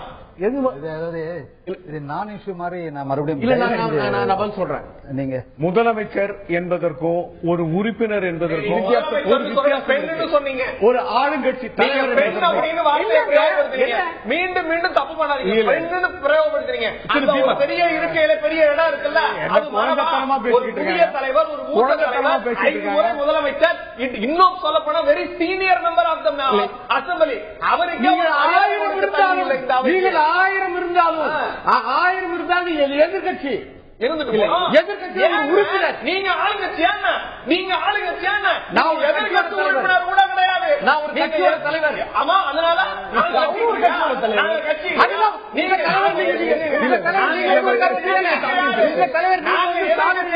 யாரு? நீங்க அதிமுகவா? நீங்க அதிமுக தெரியாம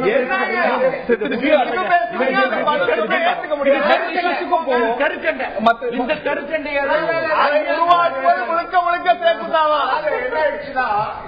The debate is not about seating arrangement in assembly. Okay. இந்த செஷன்னால தமிழ்நாட்டுக்கு என்ன நடக்க போகுதுங்கிறதா, அதை விட்டுட்டு சீட்டிங் அரேஞ்ச்மெண்ட் பத்தி நம்ம சண்டை போட்டு இருக்கிறது இது 2011 தொடர் பிரச்சனையா இருக்கிறதுனால திமுக தலைவர்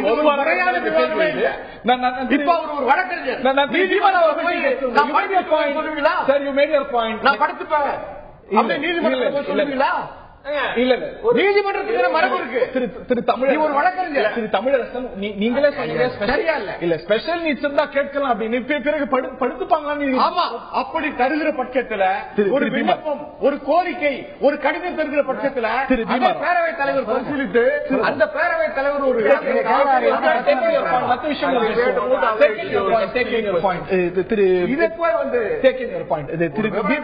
திரு பீமாராவ் அவர்கள்ட்ட கேட்க இருக்கின்றேன். தொடர்ந்து எதிர்கட்சிகள் உங்கள் கட்சி உட்பட சொல்லக்கூடிய விஷயம், இந்த சட்டமன்றத்தின் மீதும் சபாநாயகர் மீதும் வைக்கக்கூடிய குற்றச்சாட்டு, ஆளுங்கட்சி உறுப்பினர்களுக்கு அதிகமான வாய்ப்பு கொடுக்கப்படுகிறது, எங்களுக்கு கொடுக்கப்படல, பிரச்சனைகள் எழுப்புறதுக்கான வாய்ப்பு இல்லைன்னு. லார்ஜர் இஷ்யூ கூடுதலான நாட்கள் விவாதிக்கப்படணும், அதிகமான நாட்கள் சட்டமன்றம் கூடணும் அப்படிங்கிறது தொடர் கோரிக்கை பல மாநிலங்கள் பார்லிமெண்ட்ல கூட இருக்கக்கூடிய விஷயம்.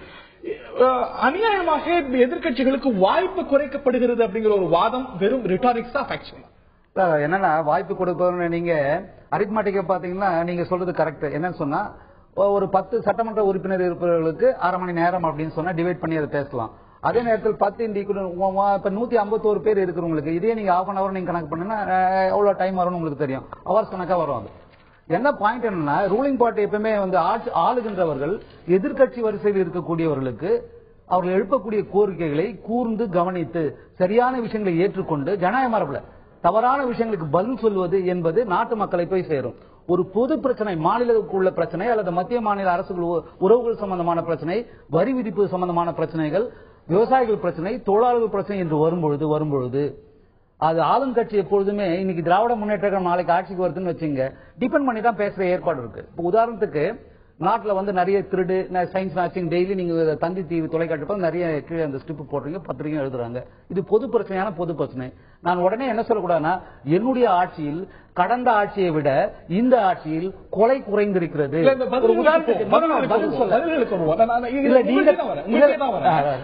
ஒரு ஆளுங்கட்சி உறுப்பினர்களுக்கு அதிகமான வாய்ப்பு இருக்குன்னா ஸ்ட்ரென்த் படி பார்த்தா அதிமுகவுக்கு 57% ஸ்ட்ரென்த். ஆனா சென்ற கூட்டத்தொடர்ல 27% வாய்ப்பு தான் வழங்கப்பட்டிருக்கிறது. உங்களுடைய கட்சின்னு எடுத்துக்கிட்டா 4.95% தான் உங்களுடைய.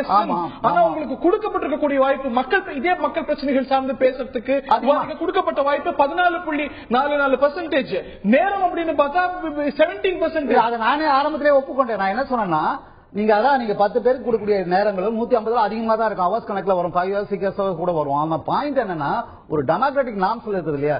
உதாரணத்துக்கு ஒன்னு சொல்லலாம்னு நினைக்கிறேன், நீங்க தப்பா எடுக்கலன்னு சொன்னா இதோட சம்பந்தப்பட்டதுதான். அது 31% நான் ஓட்டு வாங்கினால் இந்தியாவை ஆளலாம், 69% ஓட்டு வாங்கினால் வெளியில இருக்கலான்றது நியதி இருக்கு. இங்க பாயிண்ட் என்னன்னா, ரூலிங் பார்ட்டி வந்து அப்போசிஷன் பார்ட்டிக்கு அவருடைய ஜனநாயகபூர்வம் மதிப்பளிப்பது என்பதுதான் சரியானது. அப்ப அதை நீங்க வந்து ஏற்றுக்கொள்ள வேண்டும் சொல்றோம். தவறான விவாதங்கள், வாழ்த்தி பேசுவது. இப்ப உதாரணத்துக்கு திமுக கூட நான் சொல்லலாம்னு விரும்புறேன், ஏன்னா இந்த நேரத்தில் தொலைக்காட்சி மூலமா அது போட்டோம் அப்படின்றதுக்காக. அவர்கள் உட்பட தங்களுடைய தலைவரை புகழ்வதில் ஆரம்பித்து அதுக்கப்புறம் தான் முடிக்கிறாங்க. ஏன் அந்த டைம் நீங்க பயனுள்ளதா எதிர்கட்சி இவ்வளவு நேரம் நம்ம சண்டை போடுறது டைம் ஃபேக்டர், மக்கள் பிரச்சனை பேசுறது, அதை நீங்க சட்டமன்றத்தில் பேசலாம்ல. எனக்கு தெரிஞ்சு அவங்க கிட்டத்தட்ட ஒரு 20-25 நாட்கள் திருக்குறளை மட்டும் கேட்டு வெளியே போயிட்டாங்க. ஒரு வருஷம் நான் சொல்லி முடிக்கிறேன். திருக்குறளை போட்டு வெளியே போயிட்டாங்க. வெளிநடப்பு செய்யலாம் ஜனநாயகபூர்வமாக, கருப்பு பேட்டி கொடுத்தலாம், இதை வேணாலும் பண்ணலாம். சபாநாயகர் இருக்கைக்கு முன்னாடி அப்போசிஷன் போட்டு வெளில போடலாம். ஆனா இதெல்லாம் ஜனநாயக நடைமுறையில் இருக்கு. ஆனா ஆளுங்கட்சி அதுக்கு ஈக்குவலாக அவங்களும் செயல்பட்டால் சட்டசபையை கூச்சல் குழப்பமாக நீங்க கொஞ்ச நேரத்துக்கு முன்னாடி இந்த தொலைக்காட்சியில பார்த்த மாதிரி நடக்கும். அவர் சொல்றது கரெக்ட். அதாவது சட்டசபையில வந்து பொதுமக்கள் சம்பந்தப்பட்ட விஷயத்தை வச்சு விவாதம் நடக்கணுமே தவிர, அது வந்து தலைவரை புகழறதுக்கான ஒரு ஃபேன் கிளப் ஆயிடுச்சு தமிழ்நாட்டை பொறுத்த வரைக்கும். அது என்ன ஆயிடுச்சு, அதிமுக காரங்க என்ன நினைக்கிறாங்க, தன்னோட தலைவியை புகழது மட்டும் இல்ல, எதிர்கட்சி தலைவரை நம்ம அட்டாக் பண்ணாதான் நமக்கு கட்சியில மதிப்பு கூடும்னு அது ஆரம்பிக்கிறாங்க. அதுக்கு பதில் சொல்ல திமுக வரும்போதுதான் உங்களுக்கு தேவையில்லாம டைம் வேஸ்ட் ஆகுது. இந்த டைம் வேஸ்டிங்கிறது இருக்குல்ல, அது வந்து இந்த விஷயத்துல தான் தமிழ்நாட்டு அசம்பிளில நிறைய டைம் வேஸ்ட் ஆகுது. இது தேவையே இல்லை. இது இவங்க ஸ்ட்ரைட்டாவே டிமாண்ட் எடுத்தா டிமாண்ட பத்தி பேசிட்டு போங்க. அதுக்கு முன்னாடி எதுக்கு நீங்க ஒரு பேரா வந்து எதுக்கு இப்போ பட்ஜெட் ஸ்பீச் பாருங்க, ஓ பன்னீர்செல்வம் பட்ஜெட் ஸ்பீச் ஒரு பேஜ் ஃபுல்லா வந்து புகழ்ச்சி தான் தேவையாது நமக்கு. அதே மாதிரி அவங்க பேசும்போது அவங்க தலைவர் அட்டாக் பண்ணி பேசுறாங்க. இவங்க என்ன பண்றாங்க, நாங்க வந்து எங்க தலைவர் வந்து அது பண்ணாரு, தமிழ் மாநாடு நடத்தாரு, அந்த நாடு நடத்தினார், அவரோட புராணம் எல்லாம் அவங்க படிக்கிறாங்க. சோ இதுல டைம் வேஸ்ட் ஆகுது. இதுதான் தமிழ்நாட்டோட அசம்பிளியோட மிகப்பெரிய fall. I agree with the point of Mr. Segar. I take another question as well. நீங்க திமுக தலைவர், திமுக பொருளாளர் இந்த ஒரு சட்டமன்ற கூட்டத்துக்கான பிரதான காரணமா சில விஷயங்கள் அடிக்கிறீங்க. காவிரி அணையின் குறுக்கே மேகதாதுங்கிற இடத்துல அணை கட்ட கர்நாடகா நினைக்கிறது, முல்லை பெரியாறுல கேரளா இவ்வாறு செய்கிறது, மீனவர் பிரச்சனை தீர்ந்து போயாச்சு, அந்த மீனவர்கள் வந்தாச்சு, மத்திய அரசாங்கம் கொண்டு வந்திருக்கிறது. இந்த நிலையில காவிரி விஷயத்துல கூட தமிழ்நாடு அரசாங்கம் அதற்கான அத்தனை நடவடிக்கைகளும் எடுத்திருக்கிறது, வழக்கு தொடர்ந்திருக்கிறது. முல்லை பெரியார் விஷயத்துல விவகாரம் நடவடிக்கைகள் எடுக்கப்பட்டிருக்கின்றன. எவையெல்லாம் பேசணும், உடனடியா பேசணும், அதனால வந்து பிரச்சனைகள்லாம் அதிகமாகுது அப்படின்னு சொன்னீங்களோ, the government has already did. அதுக்கு முன்னாடி உங்க கேள்விக்கு திறம்பட பதில் சொல்றேன். பீமாராவ் அவர்கள் சொன்ன ஒரே ஒரு கருத்து மட்டும், கடந்த சட்டமன்ற தொடர்ல தலைவர் கலைஞரை பற்றி ஒரு சில சட்டமன்ற எங்கள் இயக்கத்தை சார்ந்த சட்டமன்ற உறுப்பினர்கள் புகழ்ந்து பேச தொடங்குகிற போதே அது அவையில இருந்தவர்களுக்கு நன்றாக தெரியும், சேகுத்தா அவர்களுக்கு நன்றாக தெரியும். தலைவர் கலைஞர் அதை நிறுத்தி, புகழ் பாடுவதை நிறுத்தி மக்கள் பிரச்சனைகளை பேசு என்று பதிவு செய்தது சட்டமன்ற குறிப்பிலே இன்றைக்கும் இருக்கிறது. அத்தோடு அதை முடிவு கேள்விக்கு நான் நேரடியாக முடியாது. எவ்வளவு முறை முதலமைச்சராக இருந்த திமுக தலைவரை எவ்வளவு முறை அமைச்சர்கள், சட்டமன்ற உறுப்பினர்கள் உங்கள் ஆட்சி காலத்தில் பேசுறதுக்கு வாய்ப்பு அளிக்கப்பட்டது. ஒருவரை நீங்கள் சொல்றது போல நடந்திருக்கிறது. இதை தாண்டி இந்த மாதிரி அஃபென்சிவ் டோன் அதிமுக எதிர்க்கட்சி தலைவர்கள் மீது, எதிர்க்கட்சி உறுப்பினர்கள் மீது பயன்படுத்தப்பட்டது இல்லையா? திமுக அதுக்கு விதிவிலக்காக இருக்குதா? நிச்சயமா. நீங்க ஒரே ஒரு செய்தி, என்னுடைய நினைவு சரியாக இருக்குமே ஆனால் 13/11/2013 ஒரு பிரபல வார இதழில் நாவினால் அரசியல் என்கிற ஒரு தலைப்பில் ஒரு மிகப்பெரிய 8 பக்க கட்டுரை வந்தது. அந்த கட்டுரையை அதிமுகவிற்கும் அண்ணன் சேக்கு தமிழரசன் அவர்களுக்கும் சமர்ப்பணம் செய்து அதிமுக குற்றம் சாட்டியிருக்கிறது. அதே போல அந்த தனிப்பட்ட முறையில் தாக்குதல் இருக்காது. அதை தலைவர் கலைஞர் என்றைக்கும் அனுமதிக்க சொல்ல எப்படி வித்தியாசமா ஒரே ஒரு விஷயம் தனிப்பட்ட தாக்குதலில் அதை தொடர்ந்தால் தலைவர் கலைஞர் எந்த நிமிடத்திலும் அதை அனுமதிக்க மாட்டாரு. நீங்கள் கேட்ட கேள்வி என்பது முல்லை பெரியாறு பிரச்சனை. அதிமுக சொல்கிறது யாரையும் குறிப்பிட்டு சொல்லல. கருணாநிதிங்கிற ஒரு பேர் சொல்லப்பட்டதா, விஜயகாந்த் என்ற பேர் சொல்லப்பட்டதா அப்படின்னு விளக்கங்கள் இங்கே கொடுக்கப்படுது. குற்றச்சாட்டு இருவர் மீது இருக்கிறது. நடைமுறைகளை, மரபுகளை, பழக்கத்தை உருவாக்கியதே திராவிட முன்னேற்ற கழகம் தான். இந்த கேள்வி அதிமுக ஃபாலோ பண்ணணும்னு அர்த்தம் கிடையாது. ஒரே ஒரு விஷயம் தான், உங்களுக்கு என்ன வித்தியாசம்? மரியாதைக்கு சேகர் சார் அவர்கள் ஒரு விஷயம் சொன்னார். எம்ஜிஆர் இருந்த போதும் தலைவர் கலைஞர் எதிர்க்கட்சி தலைவராக செயல்பட்டார். ஒரு ஆரோக்கியமான விவாத மன்றமாக இருந்தது. நீங்க எனக்கு என்ன மரியாதை கொடுக்குறீங்களோ அந்த மரியாதையை நான் உங்களுக்கு திருப்பி தரலாம். இன்றைக்கு மக்கள் நல்வாழ்வுத்துறை அமைச்சராக இருக்கக்கூடிய விஜயபாஸ்கர் அவர்கள் கடந்த சட்டமன்றத்தில் பேசிய பேச்சின் தொகுப்பை மட்டும் எடுத்து மக்களுக்கு காட்டினோம் என்று சொன்னால் மத்தவங்க பேசலாம், படிக்காதவங்க. ஆனால் ஒரு மருத்துவர், ஒரு முதியவரை, ஒரு நீங்க சொன்ன மாதிரி ஸ்பெஷல் நீடு உள்ள ஒரு தலைவரை பார்த்து, ஒரு மூத்த தலைவரை பார்த்து அவர் எப்படி இதே போல ஒரே ஒரு திராவிட அந்த மாதிரி ஒரு சொல்ல ஒரு அமைச்சர் எப்படி பயன்படுத்திய விஷயம் அந்த ஒரு குறிப்பிட்ட இடங்களுக்கு தலைவர் கலைஞர் அதை கண்டித்திருக்கிறார். இது தவறு. அப்படி ஒருவரை குறிப்பிட்ட முறையில் தவறாக கொச்சைப்படுத்தி இருந்தால் அதை தலைவர் கலைஞரை கூப்பிட்டு கண்டித்திருக்கிறார். இந்த நிகழ்வு இந்த அவையில நடக்குமா? இன்னைக்கு அதிமுக நடக்குமா? கைகொட்டி சிரிக்கத்தான் தெரியும். இதை விட்டுருங்க. நான் இந்த வார்த்தைக்குள்ளார ஒரே ஒரு விஷயம் தான் சொல்றேன். இன்னைக்கு முல்லை பெரியார் மக்கள் சொல்ல வேண்டிய செய்தி, முல்லை பெரியாறு பிரச்சனை. ஒரு நிமிஷம், முல்லை பெரியாறு பிரச்சனை மட்டும் மீண்டும் இது வரதுனால நான் என்ன சொல்றேன்னா, அது வந்து கலைஞர்கிட்ட இருந்து இந்த வார்த்தை வந்திருக்கும்னு நான் நினைக்கிறேன். அதனாலதான் இவ்வளவு தூரம் இந்த சுத்தி திமுக மேடையிலும் இது வந்து பிரசங்கம் செய்யப்படுது. இப்ப கலைஞர் வந்து உள்ள உட்காரணும், ஒரு விஷயம் செய்யலாம். இப்போதும் கட்சிக்கு அவர் தான் தலைவர் அறிவிக்கிறாங்க. எனவே சட்டமன்ற குழுவுக்கு அவர் தான் தலைவர் என்று அறிவித்து விட்டு ஸ்டாலினை துணைத் தலைவர் என்று அறிவித்தால் இந்த பிரச்சனை தீர்ந்து விடணும். ஏன்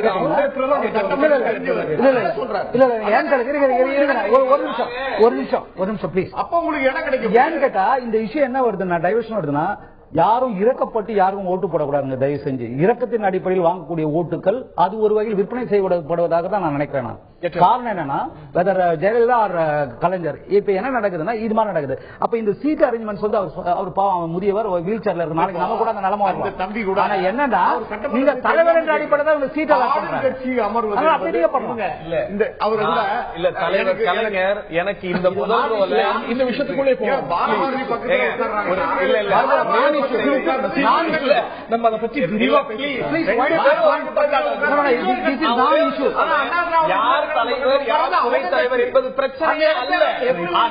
தலைவர் துணைத் தலைவர் முதலமைச்சராக இருந்தால் மட்டும்தான் சட்டமன்றத்தில் உட்காருவதற்கு இடம் தருவீர்களா?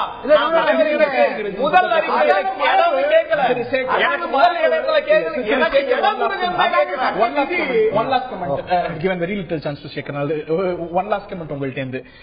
இந்த ஒரு சட்டமன்ற கூட்டத்தொடரும் ஒரு வித்தியாசமாய் விஜயகாந்த் வரத்துக்கான வாய்ப்பு இருப்பதாக சொல்லப்படுகிறது. திமுக தலைவரும் எனக்கான வாய்ப்புகள் ஏற்படுத்தி தந்தா, வசதிகள் ஏற்படுத்தி தந்தா வரத்துக்கு தயாராக இருக்கிறேன் அப்படின்னு சொல்றாரு.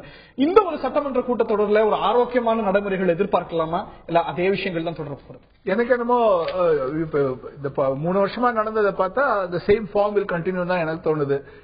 ஏன்னா இவங்க வந்து அப்போசிஷன் என்னன்னா அதிமுக வீக்கஸ்ட் பாயிண்ட், அதாவது ஜெயலலிதாவோட கன்விக்ஷனை பத்தி கட்டாயம் ரைஸ் பண்ண போறாங்க. அதுக்கு இவங்க பதில் சொல்லுவாங்க. அப்புறம் இவங்க உன்னு கேட்பாங்க டெபினட்டா, திமுகவும் விஜயகாந்த் கட்சியும். உங்க தொலைக்காட்சியில வந்து மக்கள் முதல்வர் சொல்றீங்களே, அப்போ இந்த ஓபன் செல்வன் யாருக்கு முதல்வர் அப்படிங்கறதையும் கேட்பாங்க. இந்த மாதிரி சிச்சுவேஷன்லாம் வரும். கட்டாயம் அங்க ஒரு கன்ஃபரன்டேஷன் ஆட்டிடியூட் தான் இருக்கும். கூச்சல், குழப்பம், வெளியேற்றங்கள், வெளிநடப்புகள் எப்பொழுதும் போல இருக்கும். கூடுதலான வாய்ப்பு இருக்கு அப்படின்னு அதுதான். அதாவது இவர் ரமணன் வந்து வானிலை அறிக்கை சொல்ற மாதிரி இப்படிதான் இருக்கும் நானும் சொல்றேன். இது இருக்காது அப்படின்னு உங்களுடைய நம்பிக்கையாக புரிஞ்சுக்கலாம். நிச்சயமாக திராவிட முன்னேற்ற கழகம் அவருடைய கலாச்சாரப்படி, அவருடைய எண்ணப்படி, அவருடைய ஆசைப்படி, அவருடைய திட்டப்படி ஏதாவது ஒரு கலவரத்தை ஏற்படுத்த முடியாதா? இந்த சட்டப்பேரவை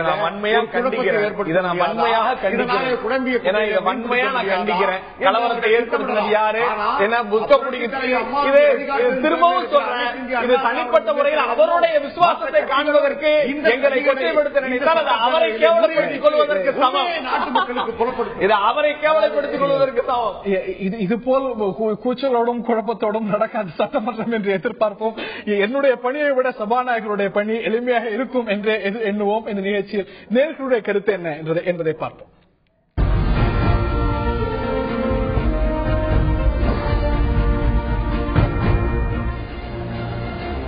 சட்டமன்ற கூட்டத்தொடர் அடிக்கடி தேவை என்று 25%, இதனால் எந்த பயனும் இல்லை என்று 27%, பிரச்சனைகளை பொறுத்து இந்த ஒரு விவாதம் கூடுவது வேளாம் இருக்க வேண்டும் என்று 48% தெரிவித்திருக்கிறார்கள்.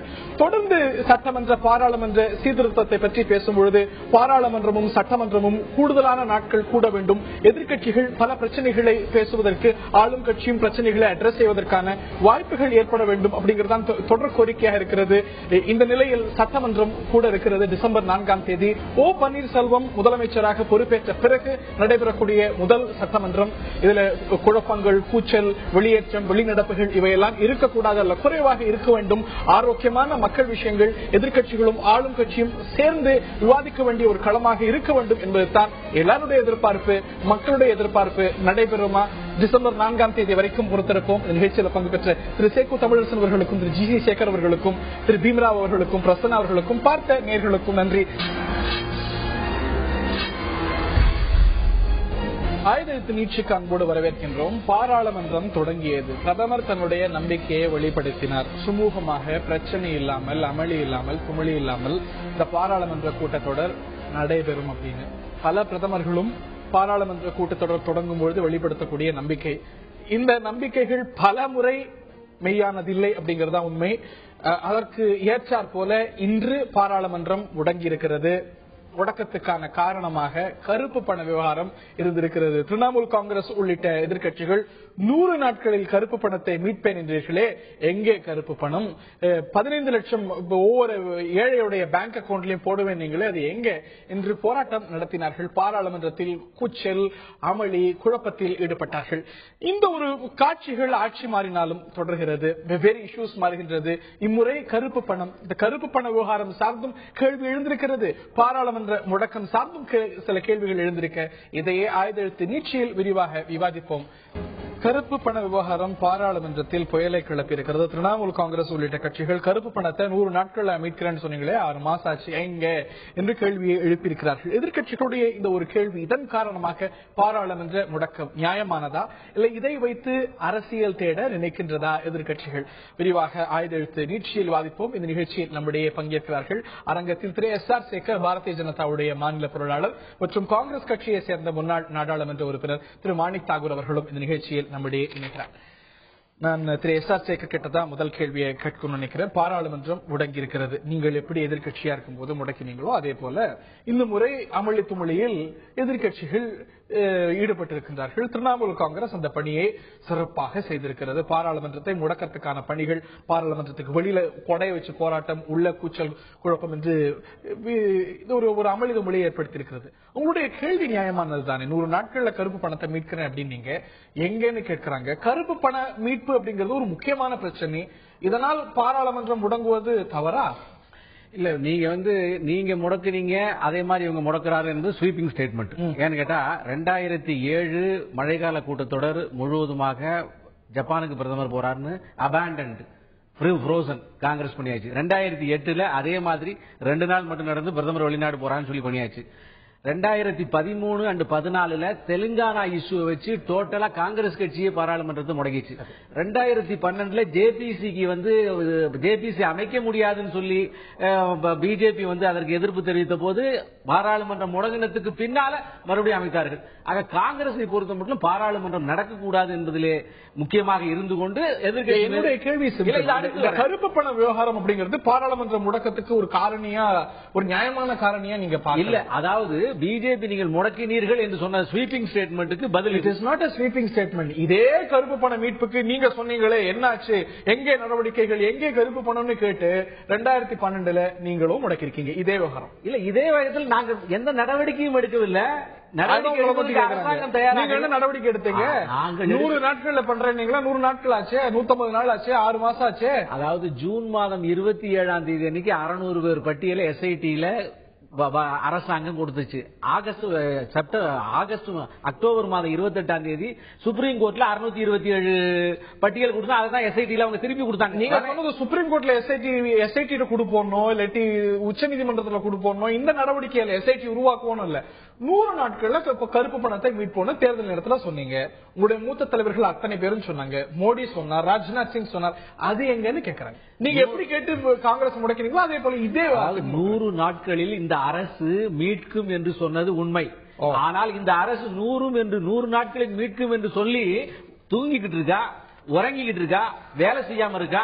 வெளிநாடுகள் சம்பந்தப்பட்ட விஷயங்கள் உச்சநீதிமன்றம் உங்களை பார்த்து கேக்குது, நீங்க பார்த்ததெல்லாம் போது எங்கள்கிட்ட கொடுத்துருங்க நாங்க பாக்குறோம் அப்படின்னா விமர்சனம் இயல்பா எழுதல. சுப்ரீம் கோர்ட் என்ன சொல்லி இருக்கு, இந்த அரசு செயல்பட தொடங்கி இருக்குன்னு சொல்லி இருக்கு. ஆகஸ்ட்ல சொல்லிச்சு. இப்ப என்ன சொல்லிட்டு சமீபத்துல 2 வாரங்களுக்கு முன்னாடி என்ன சொல்லிட்டு, இந்த அரசாங்கம் எங்களுக்கு அதிருப்தி ஏற்பட்டிருக்கிறது, நீங்க கொடுத்துருங்க நாங்க பாத்துக்கிறோம், ஏன் வெளியிடுறது தயங்குது அப்படின்னு சுப்ரீம் கோர்ட் உங்களை நோக்கி கேள்வி எழுப்புதா இல்லையா? இது தயங்குறது என்று சொல்லுகின்ற விஷயத்துல அந்த DTAA இருக்கிறது. அந்த DTAA என்ன என்பது காங்கிரஸ் கட்சிக்கு தெரியும். அந்த DTAA இப்போது சுவிட்சர்லாந்துடையும் ஜெர்மனியோடையும் மாற்றி இந்த அரசாங்கம் இப்போது போனதுல போட்டிருக்கு. 2012 இதே காரணத்தை காட்டி நீங்க முடக்கின போதும் DTAA இருந்தது. ஆமா, அப்ப எதிர்கட்சியாக இருந்தது. ஆளுங்கட்சியாக இருந்த காங்கிரசுக்கு அது தெரியும். இப்ப எதிர்கட்சியாக போயிருக்கிற காங்கிரஸ் எங்களுக்கு இப்போது தெரியும். இப்படி இருக்கிற சூழ்நிலை உங்கள்கிட்ட மறைச்சது யாரு? DTAA பத்தி ஒரு ரகசியம், அரசாங்க ரகசியம் இல்ல, சிதம்பரம் ரகசியம் இல்ல, சிதம்பரம் மட்டும் வைத்துக்கிட்ட ஒரு ரகசியம் இல்ல. DTAA இருந்ததுன்னு அந்த அரசாங்கம் விளக்கம் கொடுத்தது, நீங்களும் விளக்கம் கொடுத்தீங்க. நீ அது ஒரு பிரச்சனை இல்லைன்னு அன்னைக்கு நீங்க பாராளுமன்றத்தை முடக்கினீங்க, அது பிரச்சனை இல்லைன்னு இன்னைக்கு அவங்க முடக்கிறாங்க. அதாவது தெரிந்த பிறகும் கூட காங்கிரஸ் முடக்குவது என்பது முடக்குவாதம். வேண்டும் என்று முடக்குகிறார்கள். பாரதிய ஜனதா இதோட சின்சியாரிட்டியை பாருங்க. ஒரு அரசனுடைய சின்சியர் G20 உலகம் முழுவதும் கருப்பு பணத்துக்கு எதிராக திரள வேண்டும் என்று மோடி அவர்கள் பேசியிருக்கிறார்கள். அதை உணர்ந்திருக்கிறது. இப்போது அரசாங்கம் செய்து கொண்டிருக்கிறது. ஆகவே ஒரு அரசனுடைய இன்டென்ஷன், குட்வில், அதனுடைய இதை பற்றிய நல்லெண்ணம், இதை மனதில் கொள்ள வேண்டும். காங்கிரஸ் கட்சிக்கு அது இருந்ததில்லை. இந்த ஒரு 100 நாட்கள் அப்படிங்கிறது ஒரு தேர்தல் காலத்துல சொன்ன ஒரு விஷயமா இருக்கலாம், ஒரு போல் ரிட்டாரிக்கா இருக்கலாம். பிரதமர் ரேடியோ உரையில கூட ஒவ்வொரு பைசாவையும் வெளிநாட்டில இருந்து கொண்டு வருவோம் அப்படின்னு சொல்லியிருக்காரு. இது ஒரு பிலிம்சி கிரவுண்ட் இல்லையா? ஒரு தேர்தல் அறிக்கையை காமிச்சு இதுக்காக முதல் கூட்டத்தொடரையே முதல் நாளே முடக்குவது அப்படிங்கிறது சற்று அதீதமா சில பேருக்கு படுது. திரு மாணிக் தாக்கூர், இதுல சில விஷயங்களை நாம் கவனத்தில் கொள்ள வேண்டும். அதாவது அவர்கள் 100 நாளிலே நாங்கள் கருப்பு பணத்தை கொண்டு வந்து விடுவோம் என்று தேர்தல் நேரத்திலே கூறியதும், அதற்கு பின்னாலே ஒவ்வொருவருடைய கணக்கிலும் 15 லட்சம் ரூபாய் வரை போடுவேன் என்று மோடி அவர்கள் கூறியதையும் நினைவு கொள்ள வேண்டும். அதே நேரத்திலே 627 பேருடைய பேரை காங்கிரஸ் கட்சியுடைய அரசுதான் மற்ற நாடுகளில் இருந்து பெற்றுக் கொடுத்தது. அதற்கு பின்னாலே கடந்த 6 மாதங்களிலே இவர்கள் ஒரு பேரை கூட பெற்றுக் கொடுக்க முடியவில்லை. இவர்களை பொறுத்த மட்டிலே கடந்த அரசு வாங்கி வைத்திருந்த பேரை எடுத்து இப்பொழுது நான் SIT-யிடம் கொடுத்தேன், நான் SIT அமைத்தேன், சுப்ரீம் கோர்ட்டிலே கொடுத்தேன் என்று இவர்கள் பேசுவது. 627 பேரை வெளியிட வேண்டியதானே? நீங்க வெளியிடல. அதற்கு பின்னாடி நீங்க வெளியிடல. நீங்க வெளியிடாம இன்னைக்கு பார்லிமெண்ட்டை முடக்குவது பொருத்தமானது அப்படின்னு வாதிட்டா எப்படி பொருத்தமா இருக்கும்? நாங்கள் எங்களை பொறுத்த மட்டிலே மிக தெளிவாக அப்பொழுது இருந்த நிதியமைச்சர் அவர்கள் தெரிவித்தார்கள். இது DTAA உடைய மிக முக்கியமான ஷரத்து. அதிலே முதலிலே என்கொயரி நடக்க வேண்டும். அதாவது விசாரணை நடந்து யாருடைய அந்த 627 பேரிலே யாரின் பால் தவறு இருக்கிறது என்பதனை புரிந்து அதற்கு பின்னாலே அவர்கள் மீது நடவடிக்கை எடுக்க வேண்டும் என்ற நிலை இருந்தது. அதனைத்தான் அப்பொழுது இருந்த எதிர்க்கட்சியினுடைய துணை தலைவராக இருந்த அருண்ஜேட்லி அவர்களிடமும் விளக்கி சொன்னார்கள். நிதிக்குழுவினுடைய தலைவராக இருந்த யஷ்வந்த் சின்ஹா அவர்களும் அதை அவருக்கு தெரியும்.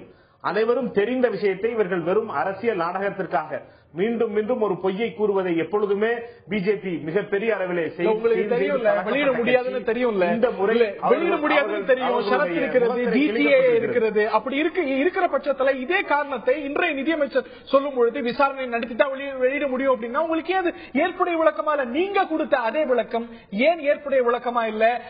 அந்த விளக்கத்தை ஏற்றுக்கொள்ளாமல் நடக்கக்கூடிய பாராளுமன்ற முடக்கத்தை ஏன் நியாயப்படுத்துறீங்க? அரியவர்களே, நான் சொல்வது ஒரே ஒரு கருத்து தான். நாங்கள் சொல்லவில்லை 100 நாட்களிலே நாங்கள் கொண்டு வந்து விடுவோம், ஒவ்வொருவருடைய கணக்கிலும் 15 லட்சம் ரூபாய் கணக்கில் போட்டு நாங்கள் சொல்லவில்லை. 2009 குடியரசுத் தலைவர் உரையிலும் சொல்லியிருக்கீங்க. அதற்கு முன்னாடி தேர்தல் பிரச்சாரங்களிலும் இதே 100 நாட்கள் என்று சொல்லப்பட்டிருக்கு. 100 நாட்கள்ல UPA 2 ஆட்சி வந்ததுன்னா மீட்போம் அப்படின்னு சொல்லப்பட்டது.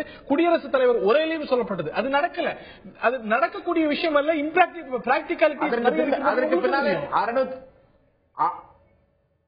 627 பேரை கொண்டு வந்தது காங்கிரஸ் அரசு என்பதையும் ஏற்றுக்கொள்ள வேண்டும் அல்லவா? 627 பேருடைய கணக்குகளையும் பெற்று முதல் முறையாக சுவிட்சர்லாந்து அரசிடம் பேசி மற்ற அரசுகளிடம் பேசி இதை பெற்றுக் கொண்டு வந்தது காங்கிரஸ் அரசு அல்லவா? அதையும் நீங்கள் பாராட்ட வேண்டும் அல்லவா? இவர்கள் யாருடைய கணக்கை கொண்டு வந்திருக்கிறார்கள்? ஒருவருடைய கணக்கையும் கொண்டு வரவில்லையே.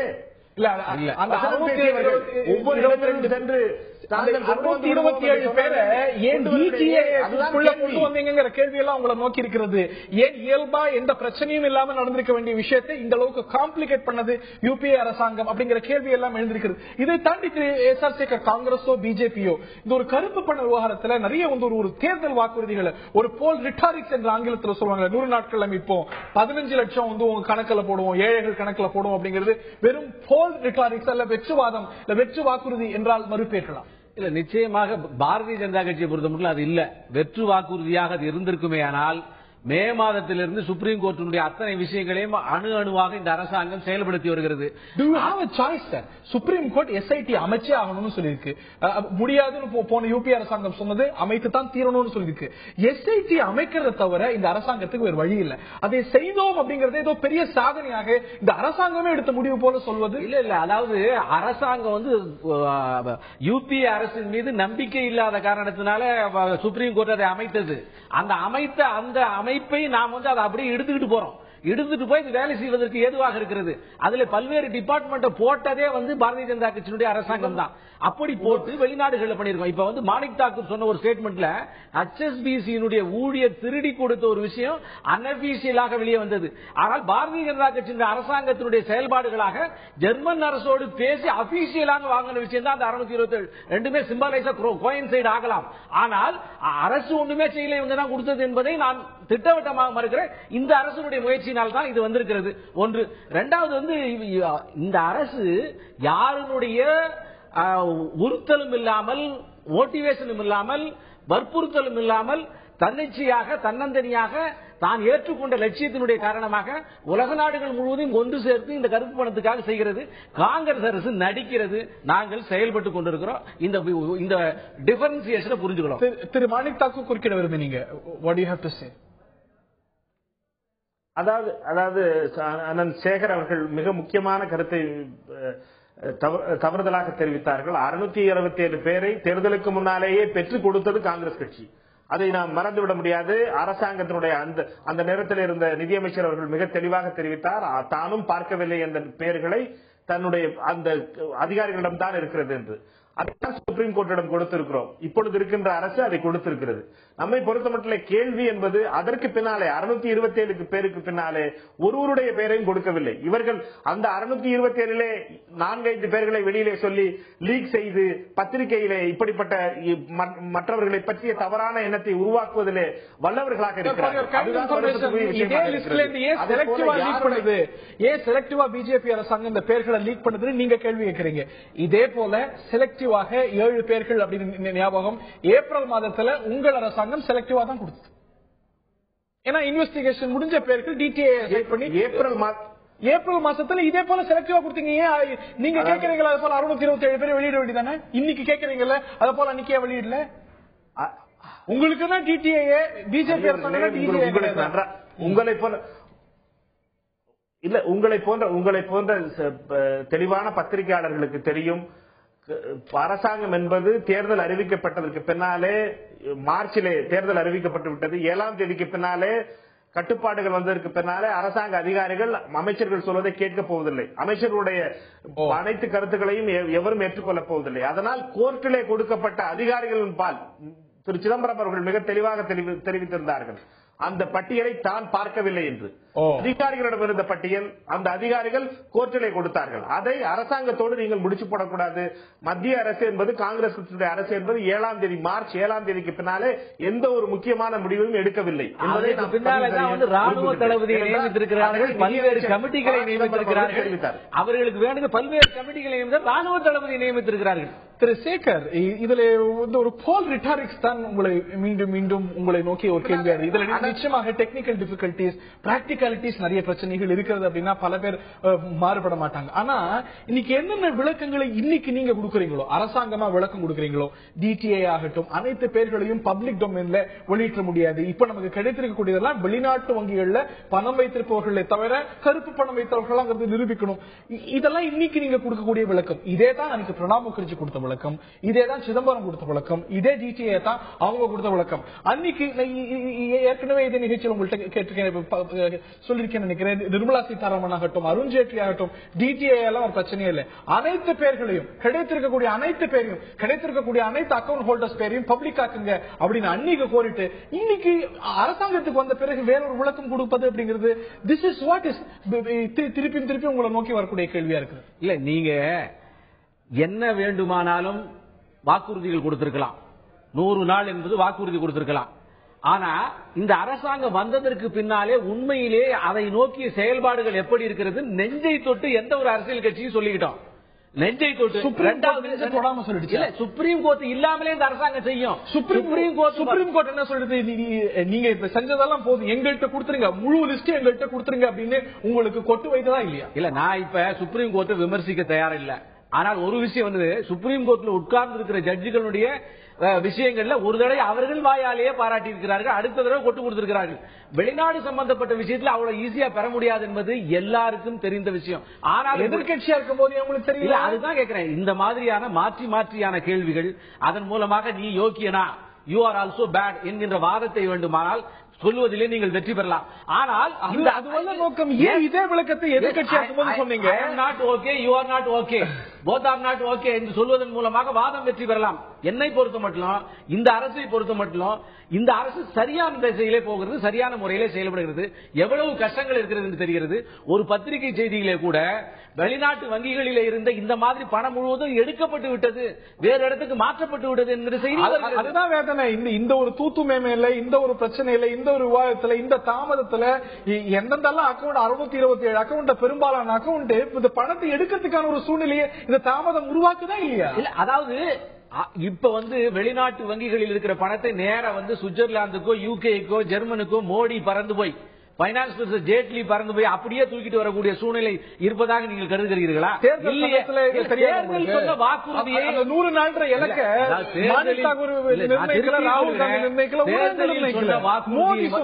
தேர்தலில் சொன்ன வாக்குறுதியை மட்டும் வைத்துக் கொண்டு இன்றைய செயல்பாடுகள் மோசம் என்று நீங்கள் கணித்தால் சந்தோஷம். ஆனால் இந்த அரசு செய்கிறதா இல்லையா என்பதை எந்த ஒரு பத்திரிகையாளரும், எந்த ஒரு எதிர்கட்சிக்காரர்களும் அவர்கள் நெஞ்சை தொட்டு தெரிந்து கொள்ளட்டும். திரு மாணிக் தாக்கூர், நெஞ்சை தொட்டு உங்களுடைய கருத்து என்ன? அதாவது அண்ணன் அவர்கள் ரொம்ப எமோஷனல் ஆகிட்டு இருக்காரு. அதாவது கேள்வி என்பது 15 லட்சம் ரூபாய் எப்ப வரப்போகுது? நரேந்திர மோடி சொன்ன 15 லட்சம் ரூபாய் ஒவ்வொரு அக்கௌண்ட்லயும் போட போறோம் சொன்ன அக்கௌண்ட் 15 லட்சம் ரூபாய் எப்ப வரும்? அந்த 15 லட்சம் ரூபாய் வெளியே வருகின்ற போது பல காங்கிரஸ்காரர்களுடைய பேர் 15 அண்ணன் அதெல்லாம் வெளியீடு வரும்போது அவருக்கு 15 லட்சம் ரூபாய் கேட்பவர்கள் காங்கிரஸ்காரர்கள் பெயரை கேட்பதற்கும் தயாராக இருக்கணும். 15 காங்கிரஸ் கட்சியை பொறுத்த மட்டிலே சேகரன் அவர்களே, பிஜேபி போன்ற தொழிலதிபர்களுடைய பெயர்களை காப்பாற்றுவதற்காக காங்கிரஸ் முயற்சி செய்ததில்லை. அதானியுடைய பெயராக இருந்தாலும் சரி, அம்பானியுடைய பெயராக இருந்தாலும் சரி, அதை காப்பாற்றுவதற்காக முயற்சி செய்யவில்லை காங்கிரஸ் கட்சி. அந்த நபர் காங்கிரஸ் கட்சிக்கும் மிக கணிசமாக நன்கொடை கொடுத்திருக்கிறார், பிஜேபிக்கும் கொடுத்திருக்கிறார். ஒரு அக்கவுண்ட் ஹோல்டருடைய பேர் கட்சிக்கு நன்கொடை கொடுப்பது என்பது வேறு, கட்சி அதைத்தான் விசாரணை நடத்த வேண்டும் என்று சொல்கிறோம். கட்சிக்கு நன்கொடை கொடுப்பது என்பது வேறு. ஆனால் 15 லட்சம் ரூபாய் ஒவ்வொரு ஏழைக்கும் கொடுப்பேன் என்று மோடி சொல்லியிருந்தது எங்கே 15 லட்சம் ரூபாய் என்பதுதான் கேள்வி. எங்கே 15 லட்சம் ரூபாய்? மோடி சொன்ன 15 லட்சம் ரூபாய் எங்கே போனது? ஒவ்வொருவருடைய கணக்கிலும் போடுவேன் என்றாரே, எங்கே போனது? 2009 சேகர் அவர்கள் சொல்ல வேண்டும். 2009 அந்த கேள்வி நீங்க தவிர்த்துட்டீங்க வசதியா. 2009 100 நாட்கள்ல நாங்க மீட்போம் அப்படின்னு குடியரசுத் தலைவர் உரையிலையும் தேர்தல் பிரச்சாரத்திலையும் சொன்னீங்களே, 5 வருஷத்துல உங்களால சாத்தியமாக்க முடியாது, கூட கொஞ்ச நாள் பொறுங்களே அப்படிங்கறது அவங்களுடைய 2004 தேர்தல் அறிக்கையில இவர்கள் சொல்லியிருக்காங்க. கருப்பு பணத்தை 5 வருஷத்துல 627 பேரை கொண்டு வந்தோம். எவ்வளவு பணம் வந்தது? எவ்வளவு பணத்தை முதல் முறையாக 627 பேரை கொண்டு வந்திருக்கிறோம். எவ்வளவு பணம் மீட்கப்பட்டது? எவ்வளவு 1000 கோடி வெளிநாட்டில் வந்தது? இல்ல மாணிக் தாக்கூர் அவர்கள் சொல்றேன் 15 லட்சம் ரூபாய் பேர்களை கொண்டு வந்து 15 லட்சம் ரூபாய் பேர்களை கொண்டு வந்து அண்ணன் சேகர் அவர்கள் கொடுத்திருக்கிறோம். இந்திய நாட்டில் இருக்கக்கூடிய அத்தனை காங்கிரஸ் சந்தோஷத்தை அனுபவிக்கின்ற போது அந்த காங்கிரஸ் கட்சியுடைய பெயர் வருவதை தாங்கி தயாராக பெயர் பட்டியல் இருக்கு. அக்கவுண்ட் ஹோல்டர் 620 பேர் வரப்போகிறது. ஒரு பேர் பட்டியல் முக்கியம் அல்ல, எவ்வளவு மீட்கப்பட்டிருக்கிறது, காங்கிரஸ் அரசாங்கம் எவ்வளவு மீட்டது, இந்த 100 நாட்கள்ல கொடுத்த உத்தரவாதத்தை பிஜேபி அரசாங்கம் எவ்வளவு மீட்டது கேள்வி. அந்த பட்டியல் ரொம்ப நாளா நம்ம கிட்ட இருக்கு. கடியவர்களே, காங்கிரஸ் கட்சி 627 பேரை கொண்டு வந்திருக்கிறது. இவர்கள் என்ன கொண்டு வந்திருக்கிறார்கள்? இதுதான் 5 வருஷத்துல நாங்க 627 பேரை கொண்டு வந்திருக்கிறோம். நாங்க இது ஒரு கொஞ்ச நாள் பொறுங்க, இன்னும் 1 மாசம் 2 மாசம் பொறுங்க, அதுல இருக்கக்கூடிய 6000 பேர் 7000 பேரையும் கொண்டாடுறோம். அதுல பல பேர் உங்களுடைய கட்சியை சார்ந்தவர்களாக இருப்பார்கள். அதையும் நீங்கள் பார்த்து தெரிந்து கொள்ளுங்கள். அதாவது சேகரன் அவர்களே, அதுல பிஜேபி கட்சிக்காரர்கள் மிக அதிகமாக இருப்பார்கள். பிஜேபி கட்சியில் இருக்கிறார்கள், அவர்களுடைய நண்பர்களாக இருக்கிறார்கள் என்பதும் தெரியும். அதனால் யாரையும் காப்பாற்ற முயற்சி செய்யாதீர்கள் என்பதுதான் காப்பாற்ற நினைக்காதீர்கள். இந்த சந்தேகம் 627 பேரிலே ஏன் இப்படி விரும்புகிறீர்கள் என்பதுதான் சந்தேகமாக இருக்கிறது. பெயர்களோ பட்டியலோ கொடுத்து விட்டார்கள். பட்டியலோ கொடுத்தவர்கள் 6 மாதம் ஆகிவிட்டது. இதுவல்ல 5 வருஷம் நீங்க செஞ்சது 6 மாசத்துல செய்யணும்னு சொன்னா அதற்கு அதுக்கப்புறம் செஞ்சு முடிக்க போறப்ப நீங்க என்ன பதில் சொல்ல போறீங்க? எவ்வளவு தூரத்திற்கு கூச்சமே இல்லாமல் கொஞ்சம் கூட சந்தோஷம் இல்லாமல் 5 ஆண்டுகள் உறங்கி கிடந்த நீங்கள் 6 மாதத்தில் எங்களை பார்த்து கேட்கிறீர்கள். சாரி ஜென்டில்மேன், நிகழ்ச்சி நிறைவு செய்தாக வேண்டும். 627 பெயர்கள், இதுவல்ல 627 அப்படிங்கிறது சிப் ஆஃப் தி ஐஸ்பர்க் என்றுதான் சொல்லப்படுகிறது. இன்னும் பல அக்கவுண்ட்ஸ்கள் இருக்கக்கூடும். இந்த ஒரு பிகர்ஸ் எல்லாம் தொடர்ந்து நமக்கு இருக்கிறது.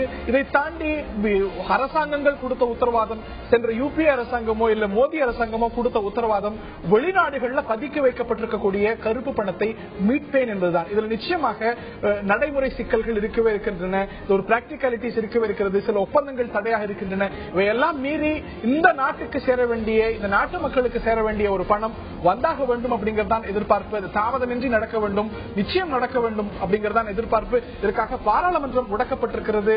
பல்வேறு எல்லா கட்டத்திலும் மக்கள் பிரச்சனைகள் இருக்கவே செய்கின்றன. பாராளுமன்றம் முடக்கம் அப்படிங்கிறது ஆரோக்கியமான விஷயமா என்றால் நிச்சயம் இல்லை. பாராளுமன்றம் சுமூகமாக நடைபெற வேண்டும், கருப்பு பணமும் மீட்கப்பட வேண்டும் என்பதுதான் எல்லாருடைய எதிர்பார்ப்பு. நிகழ்ச்சியில் பங்கு பெற்ற திரு சேகர் அவர்களுக்கும் திரு மாணிக் தாக்கூர் அவர்களுக்கும் பார்த்த நேயர்களுக்கும் நன்றி கூறி விடைபெறுகின்றோம். வணக்கம்.